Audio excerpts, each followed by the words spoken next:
ನಿಮ್ಮಿಂದ ಹೊಂದಿದ್ದೇವೆ ಸ್ವಾಮಿ. ಅದಕ್ಕಾಗಿ ಸ್ತೋತ್ರ. ನೀನು ನನ್ನ ಸೃಷ್ಟಿಕರ್ತನು, ನನ್ನ ಸೃಷ್ಟಿಸಿದ ದೇವರು, ತಾಯಿ ಗರ್ಭದಲ್ಲೇ ರೂಪಿಸಿದ ಪಿಂಡವಾಗಿ ಮಾಡಿದಂಥ ದೇವರು, ತಕ್ಕ ಸಮಯದಲ್ಲಿ ನೀನು ಕರೆದಂಥ ದೇವರು ಸ್ವಾಮಿ. ಅದಕ್ಕಾಗಿ ಸ್ತೋತ್ರ. ವಿಶೇಷವಾಗಿ ನನಗಾಗಿ ನೀನು ಯೋಜನೆ ಇಟ್ಟಿದ್ದಕ್ಕಾಗಿ ಸ್ತೋತ್ರ. ಪ್ರಿಯ ಯೇಸು ಕರ್ತನನ್ನು ಈ ಲೋಕಕ್ಕೆ ನೀನು ಮಾನವ ರೂಪದಲ್ಲಿ ಕಳಿಸ್ಕೊಟ್ಟಿದ್ದಕ್ಕಾಗಿ ಸ್ತೋತ್ರ ಸ್ವಾಮಿ. ಆತನು ಸುರಿಸಿರುವಂಥ ರಕ್ತ, ಜೀವ ಕೊಟ್ಟಿದ್ದು ಎಲ್ಲ ನಮ್ಮ ಪಾಪಕ್ಕಾಗಿ ಸ್ವಾಮಿ. ನಮ್ಮನ್ನು ತಂದೆ ಬಳಿಗೆ ನಡೆಸಲಿಕ್ಕೆ ಕರ್ತನೆ ನೀವು ಉಪಕಾರ ಮಾಡಿದ್ದಿ. ನಾವು ದೇವ್ರಿಗೆ ವೈರಿಯಾಗಿದ್ವಿ, ಮಕ್ಕಳಾಗುವಂಥ ಸೌಭಾಗ್ಯ ಕೊಟ್ಟಿ ಸ್ವಾಮಿ. ಹೌದು ಸ್ವಾಮಿ, ಇದ್ದಂಥ ಒಂದು ಎಲ್ಲ ನೀ ತೆಗೆದು ಹಾಕಿದಿ, ಎಲ್ಲ ನಿನ್ನ ಮೇಲೆ ತೊಗೊಂಡು ಕರ್ತನೆ. ಆದರೆ ಸ್ವಾಮಿ ನೀನು ದೇವರೇ ಆ ಒಂದು ವಿಕ್ಟಿಮಾದಿ ಕರ್ತನೆ, ಆ ಒಂದು ಸಿನ್ನಾದಿ ಕರ್ತನೆ. ಸ್ತೋತ್ರ ಸ್ವಾಮಿ. ನಮ್ಮನ್ನು ಪ್ರೀತಿಸಿ ಸ್ವಾಮಿ, ಆ ನಮ್ಮ ಸ್ಥಿತಿ ನೋಡಲಿ ನೀನು ಬಂದಿ ಸ್ವಾಮಿ. ನಮಗೆ ಸ್ಥಿತಿ ಬರಬಾರ್ದಂತ ನೀ ಬಂದಿ ಸ್ವಾಮಿ ಈ ಸ್ಥಿತಿ ತೊಗೊಳ್ಳಿಕ್ಕೆ. Thank you Lord Jesus, thank you ಸ್ವಾಮಿ. ಈ ರೀತಿಯಾಗಿ ನಮ್ಮನ್ನ ಒಟ್ಟಾಗಿ ಸೇರಿಸಿದ್ದಕ್ಕೆ ಕರ್ತನೆ, ಅದಕ್ಕಾಗಿ ಸ್ತೋತ್ರ. ವಿಶೇಷವಾಗಿ ಇದನ್ನ ಕರ್ತನೆ ಒಟ್ಟಿಗೆ ವ್ಯವಹರಿಸು. ಹೌದು ಸ್ವಾಮಿ, ಮಾತನಾಡ್ತಂದೆ ಮಾತನಾಡುವಂಥ ದೇವರಾಗಿದ್ದಿ ಕರ್ತನೆ. ಹೌದು, ನಮ್ಮನ್ನ ಅರ್ಥ ಮಾಡ್ಕೊಳ್ಳೋಂಥ ದೇವರಾಗಿದ್ದಿ ಕರ್ತನೆ. ನಮ್ಮ ಸ್ಥಿತಿಗತಿಗಳನ್ನು ಬಲ್ಲಂಥ ದೇವರಾಗಿದ್ದಿ ಕರ್ತನೆ. ನಾವು ಯಾವ್ಯಾವ ಸನ್ನಿವೇಶ ಏನೇನು ಹಾದು ಹೋಗ್ತಾ ಇದ್ದೇವೆ ಅಂತ ಗೊತ್ತಿದೆ ಕರ್ತನೆ. ಯಾಕಂದ್ರೆ ಭವಿಷ್ಯವನ್ನು ಬಲ್ಲಂಥ ದೇವರು ನೀನು ಒಬ್ಬನೇ ಸ್ವಾಮಿ. ಅದಕ್ಕಾಗಿ ಸ್ತೋತ್ರ. ಸಮಯದಲ್ಲಿ ವ್ಯವಹರಿಸು, ಮಾತನಾಡುವಂಥ ಪ್ರಿಯ ಬ್ರದರ್ಸನ್ನು ಬ್ಲೆಸ್ ಮಾಡ್ಕರ್ತಾನೆ. ಹೌದು ಸ್ವಾಮಿ, ಏನು ಮಾತಾಡಲಿಕ್ಕೆ ಇದೆ ಕರ್ತನೆ ಅದನ್ನು ಸ್ವಾಮಿ ನಮ್ಮ ಹೃದಯಗಳು ಸ್ವಾಮಿ ಅದನ್ನು ಅಂಗೀಕರಿಸುವಂತ ಸ್ವೀಕರಿಸುವಂತ. ಯಾಕಂದ್ರೆ ಅದು ನಿನ್ನ ಮಾತುಗಳು ಸ್ವಾಮಿ. ಹೌದು ಸ್ವಾಮಿ, ಅದನ್ನು ನಾವು ಅಂಥ ಹೃದಯದಿಂದ ನಾವು ಇಲ್ಲಿ ಇರುವಂತೆ ಸಹಾಯ ಮಾಡು ಸ್ವಾಮಿ ಕರ್ತನೆ. ನಾವು ನಿನಗೆ ಇನ್ನೂ ಸಮೀಪಸ್ಥರಾಗಿ ಇನ್ನೂ ನಿನಗಾಗಿ ಜೀವಿಸುವಂಥ ಒಂದು ತವಕ, ಒಂದು ಪ್ಯಾಷನ್ ಕರ್ತನೆ. ಈ ಒಂದು ಕಡೆಯ ದಿನಗಳಲ್ಲಿ ಕರ್ತನೆ ನಿನಗೋಸ್ಕರ ದೃಢವಾಗಿ ನಿಂತ್ಕೊಳ್ಳಿಕ್ಕೆ ನಮ್ಗೆ ಚೈತನ್ಯಗೊಳಿಸು, ಬಲಪಡಿಸು ಕರ್ತನೆ. ನಿನ್ನ ವಾಕ್ಯನೇ ನನಗೆ ಶಕ್ತಿಯಾಗಿರ್ಬೇಕು ಕರ್ತನೆ. ಎಲ್ಲ ಘನ ಮಾನ ಮಹಿಮೆ ತ್ರಯಕವುಳ್ಳ ದೇವರಿಗೆ ಸಲ್ಲಿಸುತ್ತಾ ಯೇಸುವಿನ ನಾಮದಲ್ಲಿ ಬೇಡಿದನು ಪರಲೋಕ ತಂದೆ, ಆಮೇಲೆ.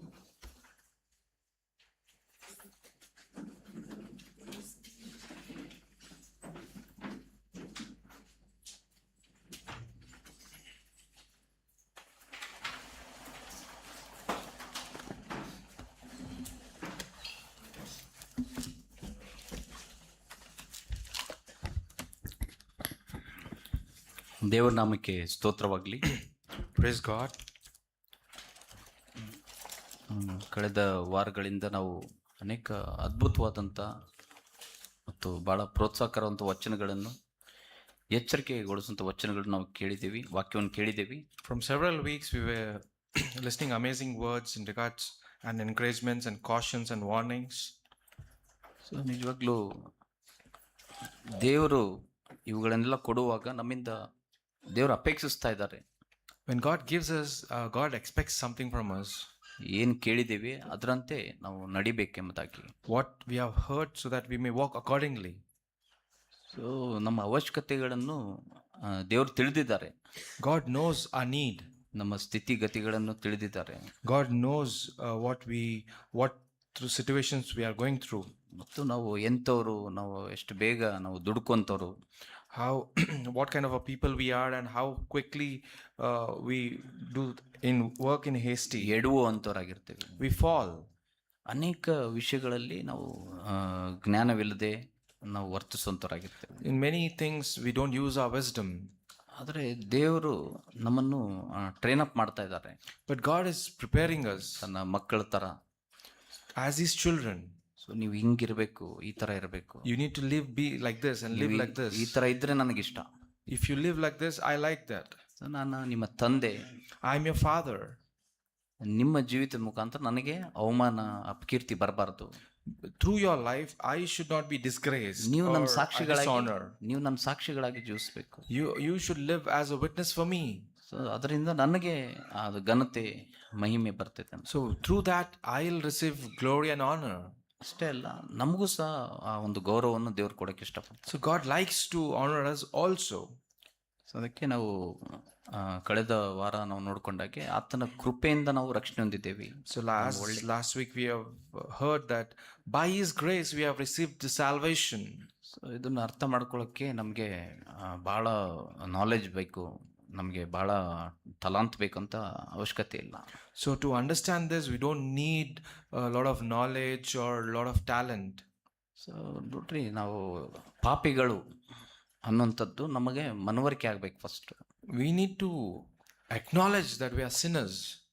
ಸೊ ಸೈತಾನು ಆ ವಿಷಯ ಬಂದು ನಮಗೆ ಮರೆ ಮಾಡೋಕ್ಕೆ ಭಾಳ ಉತ್ಸುಕನಾಗಿರ್ತಾನೆ. So Satan is very interested to hide these things that I am a sinner. So Yesu ಸ್ವಾಮಿಗೂ ಸಹ ಸೈತಾನ್ ಬಿಡ್ಲಿಲ್ಲ. ಯೇಸು ಸ್ವಾಮಿನ ಟೆಂಪ್ಟ್ ಮಾಡಕ್ಕೆ ಪ್ರಯತ್ನಿಸಿದ್ರು. And so even Satan did not leave Jesus Christ, even he tempted him. ಯೇಸು ಸ್ವಾಮಿ ದೀಕ್ಷಾಸ್ಥಾನ ಹೊಂದಿ ಆದ್ಮೇಲೆ ಆ ಒಂದು ಅಡವಿಗೆ ಹೋದಾಗ ಅಲ್ಲಿ ನೋಡ್ತೀವಿ, ನೀನು ದುಮುಕು, ನಿನ್ನನ್ನು ಕೈಗಳಲ್ಲಿ ಎತ್ಕೊಳ್ಳಕ್ಕೆ ದೇವದೂತರು ಬರ್ತಾರೆ, ದೇವ್ರ ವಾಕ್ಯ ಇದೆ ಅಂತ ಹೇಳ್ತಾನೆ. After taking baptism, Jesus was tempted, and Satan told Jesus to jump off the cliff, and the angels will come and hold you. So ಅಲ್ಲೇ ಒಂದು ತರವಾದಂಥ ಬೂಸ್ಟ್ ಇಲ್ಲ, ಅದು ನಿಜಾನೇ, ಅಂದರೆ ದೇವರು ಅದಕ್ಕೆ ಅಪ್ಪಣೆ ಕೊಡ್ತಾರಂತ ಇದೆ, ವಾಕ್ಯ ಇದೆ. There is a verse where God will command his angels to protect. ಅಂದರೆ ಯೇಸು ಸ್ವಾಮಿ ಜ್ಞಾನವುಳ್ಳಂಥ ಆತನು ಕರ್ತನು. ಇಲ್ಲ ಧುಮ್ಕೋದೇನು ಸ್ಟೆಪ್ಸ್ ಇದಾವಲ್ಲ, ಸ್ಟೆಪ್ಸಿಂದ ಹತ್ತಿ ಬಂದಿದೆ, ಸ್ಟೆಪ್ಸಿಂದ ಇಳಿದು ಆ ದೇವಾಲಯದ ಒಂದು ಶಿಖರದ ಮೇಲೆ ಹೋದಾಗ So ಅಲ್ಲಿಂದ ಇಳಿದು ಬರ್ಬೋದು. Jesus has a wisdom. He says, why I should jump from above the temple top? I can come through the staircase. ಇಡೀ ಲೋಕವನ್ನು ತೋರಿಸ್ತಾನೆ. He shows the world. ನೀನು ಒಂದು ನಮಸ್ಕಾರ ಮಾಡಿದ್ರೆ ಸಾಕು, ಇಡೀ ಲೋಕ ನಿನಗೆ If you bow and worship me, I'll give entire world to you. So ಅಲ್ಲಿ ಸೈತಾನ್ನ ಒಂದು ಇದೇನಂತಂದ್ರೆ ಬಿಡಿಸ್ಬೇಕು, ನಮ್ಮನ್ನು ಬಿಡಿಸ್ಬೇಕು ಅಂತ. Satan wants us to fall down. So ಅಂದರೆ ನಾವು ಪಫಪ್ ಆಗಬೇಕು, ನಾವು ಗರ್ವ ಪಡಬೇಕು. We need to be filled with pride. ನಾವು ನಾವು ಈ ಲೋಕದ ಹಿಂದೆ ಹೋಗ್ಬೇಕು, ಈ ಲೋಕದ ಸಂಪಾದನೆ, ಈ ಲೋಕದಲ್ಲಿ ಸಿಗುವಂತ ಗೌರವ, ಅದರ ಹಿಂದೆ ನಾವು ಹೋಗ್ಬೇಕು. So we need to turn away from the Lord and go into the world and go away from the Lord. ಇಡೀ ಲೋಕದಲ್ಲಿ ಆ ಒಂದು ಕಾಂಪಿಟೇಷನ್ ಇದೆ, ಆ ಒಂದು ಏನಂತಾರೆ ಅದಕ್ಕೆ, ಡಾಮಿನೇಟ್ ಮಾಡೋದು. So there is a competition in the world to dominate. So ಇಲ್ಲ, ನಾನು ಹೆಚ್ಚು ಸುಂದರನಾಗಿ ಕಾಣಿಸ್ಬೇಕು, ಸುಂದರಿಯಾಗಿ ನಾ ಕಾಣಿಸ್ಕೋಬೇಕು, I should look more beautiful person. So Hollywood Bollywood ಇದ್ರಾಗೆಲ್ಲ ಒಂದು ಇದನ್ನ ನೋಡ್ತೇವೆ ನಾವು, ಆ ಒಂದು ತವಕ ನೋಡ್ತೇವೆ. We see the race in Hollywood and Bollywood in regards to this. ಹೆಸರುವಾಸಿ ಆಗ್ಬೇಕು. So my name should be proclaimed. ಎಲ್ಲರಿಗೂ ನಾನು ಕಾಣಿಸ್ಕೋಬೇಕು, Everyone should recognize me. So ನಾನೆಂಬಂತ ಆತ್ಮ ತುಂಬಿದೆ In this world, it is I, the spirit of I is filled. So ಇದರಲ್ಲಿ ನಾವು ನೋಡ್ತೀವಿ, ಅಲ್ಲಿ ಸೈತಾನ್ ಕಂಡು ಬರ್ತಾಗ. In this all we see that we can see only Satan. So ನಾನು ಅಂತ ಅಂದ್ರೆ ಮೇಲಕ್ಕೇರುವಂತ ಒಂದು ಆತ್ಮ. If it's I and I and I, this spirit is about taking an enthroned, going on top. ಆತನು ಸುಳ್ಳುಗಾರನಾಗಿದ್ದಾನೆ ಮತ್ತು ಕಳ್ಳನಾಗಿದ್ದಾನೆ, ಆತನು ಸುಳ್ಳು ಕಳ್ಳೋದಕ್ಕೂ ಅಲ್ಲ ಮತ್ತು ಹಾಳು ಮಾಡೋದಕ್ಕೆ ಬರ್ತಾನೆ ಅಂತ ದೇವ್ರ ವಾಕ್ಯ ನೋಡ್ತೇವೆ. He's a liar, he's a thief. He comes to steal and kill people. So ಆ ಒಂದು ಏನಂತಾರೆ ಅದಕ್ಕೆ, ಅಂದ್ರೆ ಇನ್ನೋಸೆಂಟ್ ಜೀವಿತವನ್ನು ಆತನ ಹಾಳು ಮಾಡಕ್ ಬರೋಂಥದ್ದು. So he spoils the innocent. ಯಾವ ತರ ತೋಳಗಳು ಆ ಕುರಿಗಳನ್ನು ಹಿಂದಿನಿಂದ ಬಂದು ತಮ್ಮ ವಶ ಮಾಡ್ಕೊಂತವೆ, ಅವನ್ನು ಸಾಯಿಸ್ತವೆ. How the wolves come from behind and capture the sheep and kill them. ಸೈತಾನ್ ಆತ್ಮ ಇದು. This is the spirit of Satan. So ಅದರಿಂದ ದೇವ್ರು ನಮ್ಮನ್ನು ಕಾಪಾಡ್ಬೇಕಂತಿದ್ದಾರೆ. ಅದು ನಮ್ಮಲ್ಲಿ ಎಲ್ಲಿಯೂ ಅದ್ರ ವಾಸನೆಯೂ ಸಹ ಇರಬಾರ್ದು. So God wants to protect us from this and that kind of. God wants to keep us far from that. Even that stench should not be in us. ಸೈತಾನ್ ತರುವುದಂತದನ್ನು ನಮ್ಮನ್ನು ನಾವೇ ಆರಾಧಿಸ್ಕೊಳ್ಬೇಕು. ಸೊ ನಾನೆಷ್ಟು ಒಳ್ಳೇದು ಮಾಡಿದೆ. Satan wants to always praise himself, saying that how good am I. ನಾನು ಮಾಡ್ದಂಗೆ ಯಾರು ಮಾಡೋಕ್ಕಾಗಲ್ಲ. The way I did, no one else can do. ಅಥವಾ ನಾನು ಬಹಳ ಚೆನ್ನಾಗಿ ಮಾಡಿದೆ, but I have done that in a better way. So ಅಲ್ಲಿ ನೋಡುವಾಗೆಲ್ಲ ಆಯಿ ಬರ್ತದೆ, ನಾನು. It's always I that we see. So ಅದಕ್ಕೆ ಆ ವಿಷಯಕ್ಕೆ ಬಂದು ದೇವ್ರು ನಮ್ಮನ್ನು ಸಂರಕ್ಷಿಸ್ಬೇಕು. ಯಾಕಂದ್ರೆ ಒಂದ್ಸರಿ ನಾವು ಗರ್ವ ಪಟ್ಬಿಟ್ರೆ ಸೈತಾನ್ ಕೆಲಸ ಮುಗೀತು. If we get proud in one area, the Satan's work is done. So ಏನಾಗುತ್ತೆ ಅವಾಗ? What will happen? ಸೊ ದೇವರು ಗರ್ವಿಗಳನ್ನು ಎದುರಿಸ್ತಾರೆ. God will oppose the proud, ಆದ್ರೆ ದೀನರಿಗೆ ಕೃಪೆ ಕೊಡ್ತಾರೆ, but gives grace to the humble. So ಈ ವಿಷಯಗಳನ್ನು ನಾವು ಎಷ್ಟು ಕೇಳಿದ್ರು ಅದು ಕಡಿಮೆನೆ. How much ever we hear about these things is less. ಯಾಕಂದ್ರೆ ನಾವು ಕೊನೆಯವರೆಗೂ ಅದನ್ನು ನಾವು ಕಾಪಾಡ್ಕೊಳ್ಬೇಕು. ನಾವು ಆ ಒಂದು ದಿನದಲ್ಲಿ ಜೀವಿಸಕ್ಕೆ ನಾವು ಶ್ರಮಿಸ್ಬೇಕಂತಂದ್ರೆ ನಾವು ದೇವ್ರ ಮುಂದೆ ಜೀವಿಸಕ್ಕೆ We need to endure till the end, and we need to be humble till the last. ನಾನು ಹಂಗೆ ವಿಚಾರ ಮಾಡ್ತಾ ಇದ್ದೆ, ನನ್ನ ಕೊನೆ ಬ್ರೀದಲ್ಲಿ ನನ್ನ ನೆಕ್ಸ್ಟ್ ಕ್ಷಣದಲ್ಲಿ ನಾನು ಸಾಯ್ತೇನೆ ಅಂತಂದ್ರೆ ಅವಾಗ ನನ್ನಲ್ಲಿ ಗರ್ವ ಇತ್ತಂದ್ರೆ ಏನಾಗುತ್ತೆ? In my last breath, if I'm about to die, if there is a pride, what will happen? So ಇವತ್ತು ನಾನು ದೀನನಾಗಿದ್ದೀನಿ ಅಂತ ನಾನು ನೆನೆಸ್ಕೋಬೋದು. Today I might be humble. I may think like that. ಆದರೆ ದೇವರು ಕನಿಕರ, ದೇವರ ದಯೆ ಏನಂತಂದ್ರೆ ಆ ಲಾಸ್ಟ್ ಬ್ರೀದಲ್ಲಿ ನೀ ದೀನನಾಗಿರ್ಬೇಕು. At the last breath of my life, how should I be living? So ಇಲ್ಲ ಅಂತಂದ್ರೆ ನಾನು ನರಕಕ್ಕೆ ಬೀಳ್ತೇನೆ, ಅವತ್ತು ನಾನು ಗರ್ವಿಯಾಗಿದ್ದೇನೆ, ದೇವರಿಂದ ತಳ್ಳಲ್. I have a pride at the last moment, I may fall in the hell. So ಅದಕ್ಕೆ ನಾವು ಅನೇಕ ವಚನಗಳ ಮೂಲಕ ದೇವರು ನಮ್ಮ ಒಟ್ಟಿಗೆ ಮಾತಾಡ್ತಾರೆ, ನಾವು ನೋಡೋಣ. ನಾವು Through many verses, God will speak to us. We'll see. So Daniel ಪತ್ರಿಕೆ ನಾವು ನೋಡುವಾಗ If we turn to Daniel, 4ನೇ ಅಧ್ಯಾಯ, 4th chapter, ಇಲ್ಲಿ ನಾವು ಆ ಒಂದು ರಾಜನ ವಿಷಯಕ್ಕೆ ಬಂದೆ ನಾವು ನೋಡ್ತೀವಿ. we see about a king. So ರಾಜನು ಎಲ್ಲರಿಗೂ ಗೊತ್ತಿರುವಂತ ರಾಜನು. He's a king who's been known to everyone. So Nebuchadnezzar. So ಇದನ್ನ ವಿಷಯ ಬಂದು ನಾವು ನೋಡ್ಕೊಳ್ಳೋಣ. 29ನೇ ಅಧ್ಯಾಯ, 4ನೇ ಅಧ್ಯಾಯ 29ನೇ ವಚನ. 4:29. 12 ತಿಂಗಳುಗಳು ಕಳೆದ ನಂತರ ಅವನು ಬಾಬೇಲಿನ ಅರಮನೆಯ ಮೇಲೆ ತಿರುಗಾಡುತ್ತಾ ನನ್ನ ಮಹಿಮೆಯು ಪ್ರಸಿದ್ಧಿಗೆ ಬರುವಂತೆ ನನ್ನ ಸಾಮರ್ಥ್ಯ ಬಲದಿಂದ ರಾಜ ನಿವಾಸಕ್ಕಾಗಿ ನಾನು ಕಟ್ಟಿಸಿಕೊಂಡಿರುವುದು ಇಗೋ ಮಹಾಪಟ್ಟಣವಾದ ಈ ಬಾಬೇಲ್ ಎಂದು ಕೊಚ್ಚಿಕೊಂಡನಂತ ನಾವು ನೋಡ್ತೇವೆ. At the end of 12 months, he was walking on the roof of the royal palace of Babylon, and the king answered and said, "It is not this great Babylon which I have built by my might, power as a royal residence, and for the glory of the majesty." So ನೋಡ್ರಿ, ಆತನ ತನ್ನ ಮಹಿಮೆ ಅಂತ ಆತನ ಕಚ್ಕೊಳ್ತಾ ಇದ್ದಾನೆ, ನನ್ನ ಮಹಿಮೆ ಪ್ರಸಿದ್ಧಿಗಾಗಿ ಅಂತ. He is boasting about himself. For his glory he has done it. So ಅದು ಎದರಿಂದ ಆಯ್ತು? ನನ್ನ ಸಾಮರ್ಥ್ಯ, ನನ್ನ ಬಲ ಅಂತ ಹೇಳ್ತಾರೆ. ನಾನು ಅದೇನು ಎದುರು. It says my might, my strength. He says me. So ಅದರಲ್ಲಿ ಆತನ ಕೊಚ್ಕೊಳ್ತಾ ಇದ್ದಾನೆ. ಇಂಥ ಒಂದು ಮಹಾಪಟ್ಟಣ ಕಟ್ಟಿದೆಲ್ಲ ನಾನು ಕಟ್ಟಿದೆ. He is boasting about himself, saying that I have built this great city. So ಆದರೆ 31ನೇ ವಚನದಲ್ಲಿ ಈ ಮಾತು ರಾಜನ ಬಾಯಿಂದ ಹೊರಡುತ್ತಿರುವಾಗ ಅರಸನಾದ ನೆಬೂಕದ್ನೆಚ್ಚರನೇ, ನಿನಗಾದ ದೈವೋಕ್ತಿಯನ್ನು ಕೇಳು. ರಾಜ್ಯವು ನಿನ್ನಿಂದ ತೊಲಗಿದೆ, ನೀನು ಮನುಷ್ಯರೊಳಗಿಂದ ತಳ್ಳಲ್ಪಟ್ಟು ಕಾಡು ಮೃಗಗಳೊಂದಿಗೆ ವಾಸಿಸುವಿ. ದನಗಳಂತೆ ಹುಲ್ಲು ಮೇಯುವುದೇ ನಿನಗೆ ಗತಿಯಾಗೋದು ಅಂತ.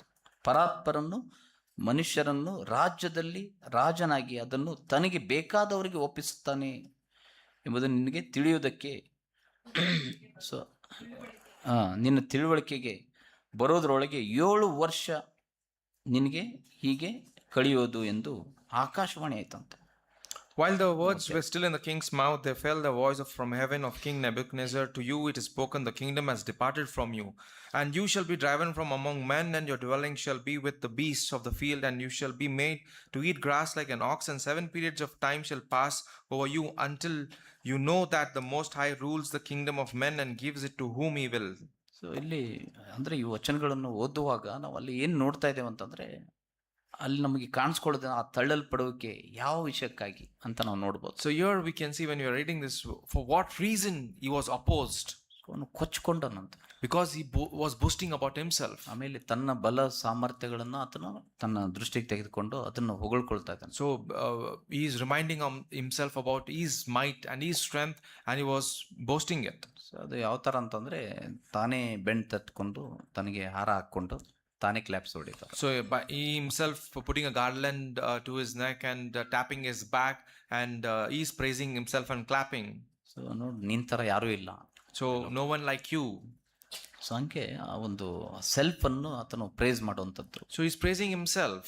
ಸೊ ಆ ಥರ ನಮ್ಮ ಜೀವಿತಗಳಲ್ಲಿ ಯಾವುದೇ ಒಂದು ಕ್ಷೇತ್ರದಲ್ಲಿ ಆ ಥರ ಆಗೋಕ್ಕೆ ಸಾಧ್ಯ ಇದೆಯಾ? In our life, in any one of the area, there is a possibility of becoming like that. ಗೊತ್ತಿದ್ದು ಗೊತ್ತಿಲ್ಲದೆ ಆಗಕ್ಕೆ ಸಾಧ್ಯ ಇದೆ. Maybe knowingly or unknowingly, there is a possibility. ಅದಕ್ಕೆ ಈ ಒಂದು ತಳ್ಳಲ್ಪಡುವಿಕೆ ನೋಡುವಾಗ ನಾವು ನೋಡ್ತೀವಿ, ಇದು ಪರಲೋಕದಲ್ಲಿ ಈ ಒಂದು ಸಂಗತಿ ನಡೆಯಿತು ಯೂನಿವರ್ಸ್ ಅಲ್ಲಿ. In the heaven also we have seen this thing where regarding the push away. So ಬರೀ ಆಲೋಚನೆ ಬಂತು. ಈಗ ನೋಡಿ, ಅವನ ಬಾಯಿಂದ ಮಾತುಗಳು ಹೊರಡುವಾಗಲೇ ಅವನು ತಳ್ಳಲ್ಪಟ್ಟನಂತ ನಾವು As he was speaking, he was the words came from heaven. But there is another thing where it was just thinking. ಸೈತಾನನ ವಿಷಯಕ್ಕೆ ಬರುವಾಗ ಅವನು ಆಲೋಚನೆ ಮಾಡ್ಕೊಂಡು ನಾನು ಒಂದು ಸಿಂಹಾಸನವನ್ನು ನಾನು ಮಾಡ್ಕೋಬಹುದಲ್ಲ. Satan was just thinking that I can enthrone. ನೋಡಿ, ಅವಾಗ ತಳ್ಳಲ್ಪಡುವಿಕೆ ನಾವು ನೋಡ್ತೀವಿ. There we see he was pushed away. ಇಲ್ಲಿ ಆತನು ಆ ಒಂದು ಮೃಗವಾದನು ಅಂತ ನಾವು ನೋಡ್ತೀವಿ. Here we see Animal. he became an animal. So ಆದ್ರೆ ಸೈತಾನನ ವಿಷಯಕ್ಕೆ ಬರುವಾಗ ಅವನು ದೇವದೂತನಾಗಿದ್ದನು, ಅದನ್ನು ಸೈತಾನನಾದ್ರು. So here we see an angel being an angel and now becomes a Satan. ಇವತ್ತು ಅನೇಕರನ್ನು ಅವಿಧೇಯತೆಗೆ ಪ್ರೇರೇಪಿಸುವಂತ ಒಂದು ದುರಾತ್ಮ ಆಗಿದ್ದಾನೆ ಸೈತಾನ. Satan has become where he makes people to disobey. So ಈ ಒಂದು ಗರ್ವ ಬಂದು ಸೈತಾನಿಗೆ ಸಂಬಂಧಪಟ್ಟಿದ್ದು. Pride belongs to Satan. So ಆ ಒಂದು ಗರ್ವದಿಂದಲೇ ಇವತ್ತು ಇಡೀ ಜಗತ್ತಿನಲ್ಲಿ ಪಾಪ ತುಂಬಿ ತುಳುಕ್ತಾ ಇದೆ. So because of the pride, the entire world is filled with sin. ಆ ಒಂದು ಗರ್ವದ ಬೀಜ ಬಿತ್ತಲ್ಪಟ್ಟಿರೋದ್ರಿಂದ, Because the seed of pride was planted. So ದೇವರು ಅದಕ್ಕೆ ತದ್ವಿರುದ್ಧವಾಗಿ ತನ್ನ ಮಗನಾದ ಯೇಸು ಕ್ರಿಸ್ತನನ್ನು ಕಳಿಸೋ ಮುಖಾಂತರ ಆ ಬೀಜವನ್ನು, ಆ ಒಂದು ಕೊಂಡೆಯನ್ನು ಆತನು ಕತ್ತರಿಸಿದನು. So through his son, Lord has sent Jesus Christ to destroy the seed of pride. So ನಾವು ಫಿಲಿಪಿಯಲ್ಲಿ ಅದನ್ನು ನೋಡುವಾಗ ಆತನು ತಗ್ಗಿಸಿಕೊಂಡನು ಅಂತ ನಾವು ನೋಡ್ತೇವೆ. In the Philippians we see that he humbled himself. ಆತನು ತನ್ನನ್ನು ತಾನು ಬರೀದ್ ಮಾಡ್ಕೊಂಡನು. He has emptied himself. So ಆತನಿಗೆ ಮಹಿಮೆ ಇತ್ತು, ಆ ಮಹಿಮೆನೆಲ್ಲ ಬಿಟ್ಟು ಕೊಡ್ತಾ ಇದ್ದಾನೆ. He had the glory but he left everything. ಆ ಸಿಂಹಾಸನ ಬಿಟ್ಟು ಕೊಡ್ತಾ ಇದ್ದಾನೆ. He is living the throne. ಸಾವಿರಾರು ಕೋಟಿ ದೇವದೂತರು ಆತನ ಆರಾಧಿಸ್ತಾ ಇದ್ರು, ಅಡ್ಡು ಬೀಳ್ತಾ ಇದ್ರು ಆತನಿಗೆ. Thousands and crores of angels were bowing down and worshipping him. ಅದನ್ನೆಲ್ಲವನ್ನು ಆತನು ಬಿಟ್ಟು ಮನುಷ್ಯನಂತೆ ಈ ಲೋಕದಲ್ಲಿ ತನ್ನನ್ನು ದಾಸಂತೆ ತಾನು ಕಾಣಿಸ್ಕೊಳ್ತಾ ಇದ್ದಾನೆ. He left everything and he came as a slave to this world. ಆತನು ಪರಮಾತ್ಮನು, ಇಡೀ ಜಗತ್ತಿಗೆ ಸೃಷ್ಟಿಕರ್ತನು. He's a God and he's a creator of the world. ಆಕಾಶ ನನ್ನ ಸಿಂಹಾಸನ, ಭೂಮಿ ನನ್ನ ಪಾದಪೀಠ. Heaven is my throne and the earth is my footstool. So ನೀವು ನನಗೆ ಎಂತ ಮನೆಯನ್ನು ಕಟ್ಕೊಡ್ತೀರಿ? What kind of a home you shall build for me? ಮನುಷ್ಯನು ಎಷ್ಟು ಕೊಚ್ಕೊಳ್ತಾನೆ, ದೇವ್ರಿಗೆ ಒಂದು ಮನೆ ಕಟ್ಕೊಡಕ್ಕೆ ಆತನಿಗೆ ಯೋಗ್ಯತೆ ಇಲ್ಲ. He can boast himself and he can build his house. ಆತನ ಅಳತೆ ಆತನಿಗೆ ಮಾಡಕ್ ಸಾಧ್ಯ ಇಲ್ಲ. There is no way you can measure it. ಆದ್ರೆ ಮನುಷ್ಯ ತನ್ನ ಬಗ್ಗೆ ಕೊಚ್ಕೊಳ್ತಾನೆ. But man boasts about himself. ಅದಕ್ಕಾಗಿ ನಾವು ಈ ವಿಷಯಗಳಲ್ಲಿ ನಮ್ಮನ್ನು ನಾವು ಪರೀಕ್ಷೆ ಮಾಡ್ಕೋಬೇಕು. So for this reason we need to test ourselves. ಈ ಒಂದು ರಕ್ಷಣೆ ಇದೆಲ್ಲ ನನಗೆ ಸಂಬಂಧಪಟ್ಟಿದ್ದೆ ಅಲ್ಲ. ಆಕ್ಚುಲಿ ಹೇಳ್ಬೇಕಾದ್ರೆ Salvation doesn't belongs to me.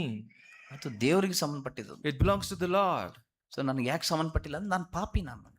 Why it doesn't belong to me? Because I'm a sinner.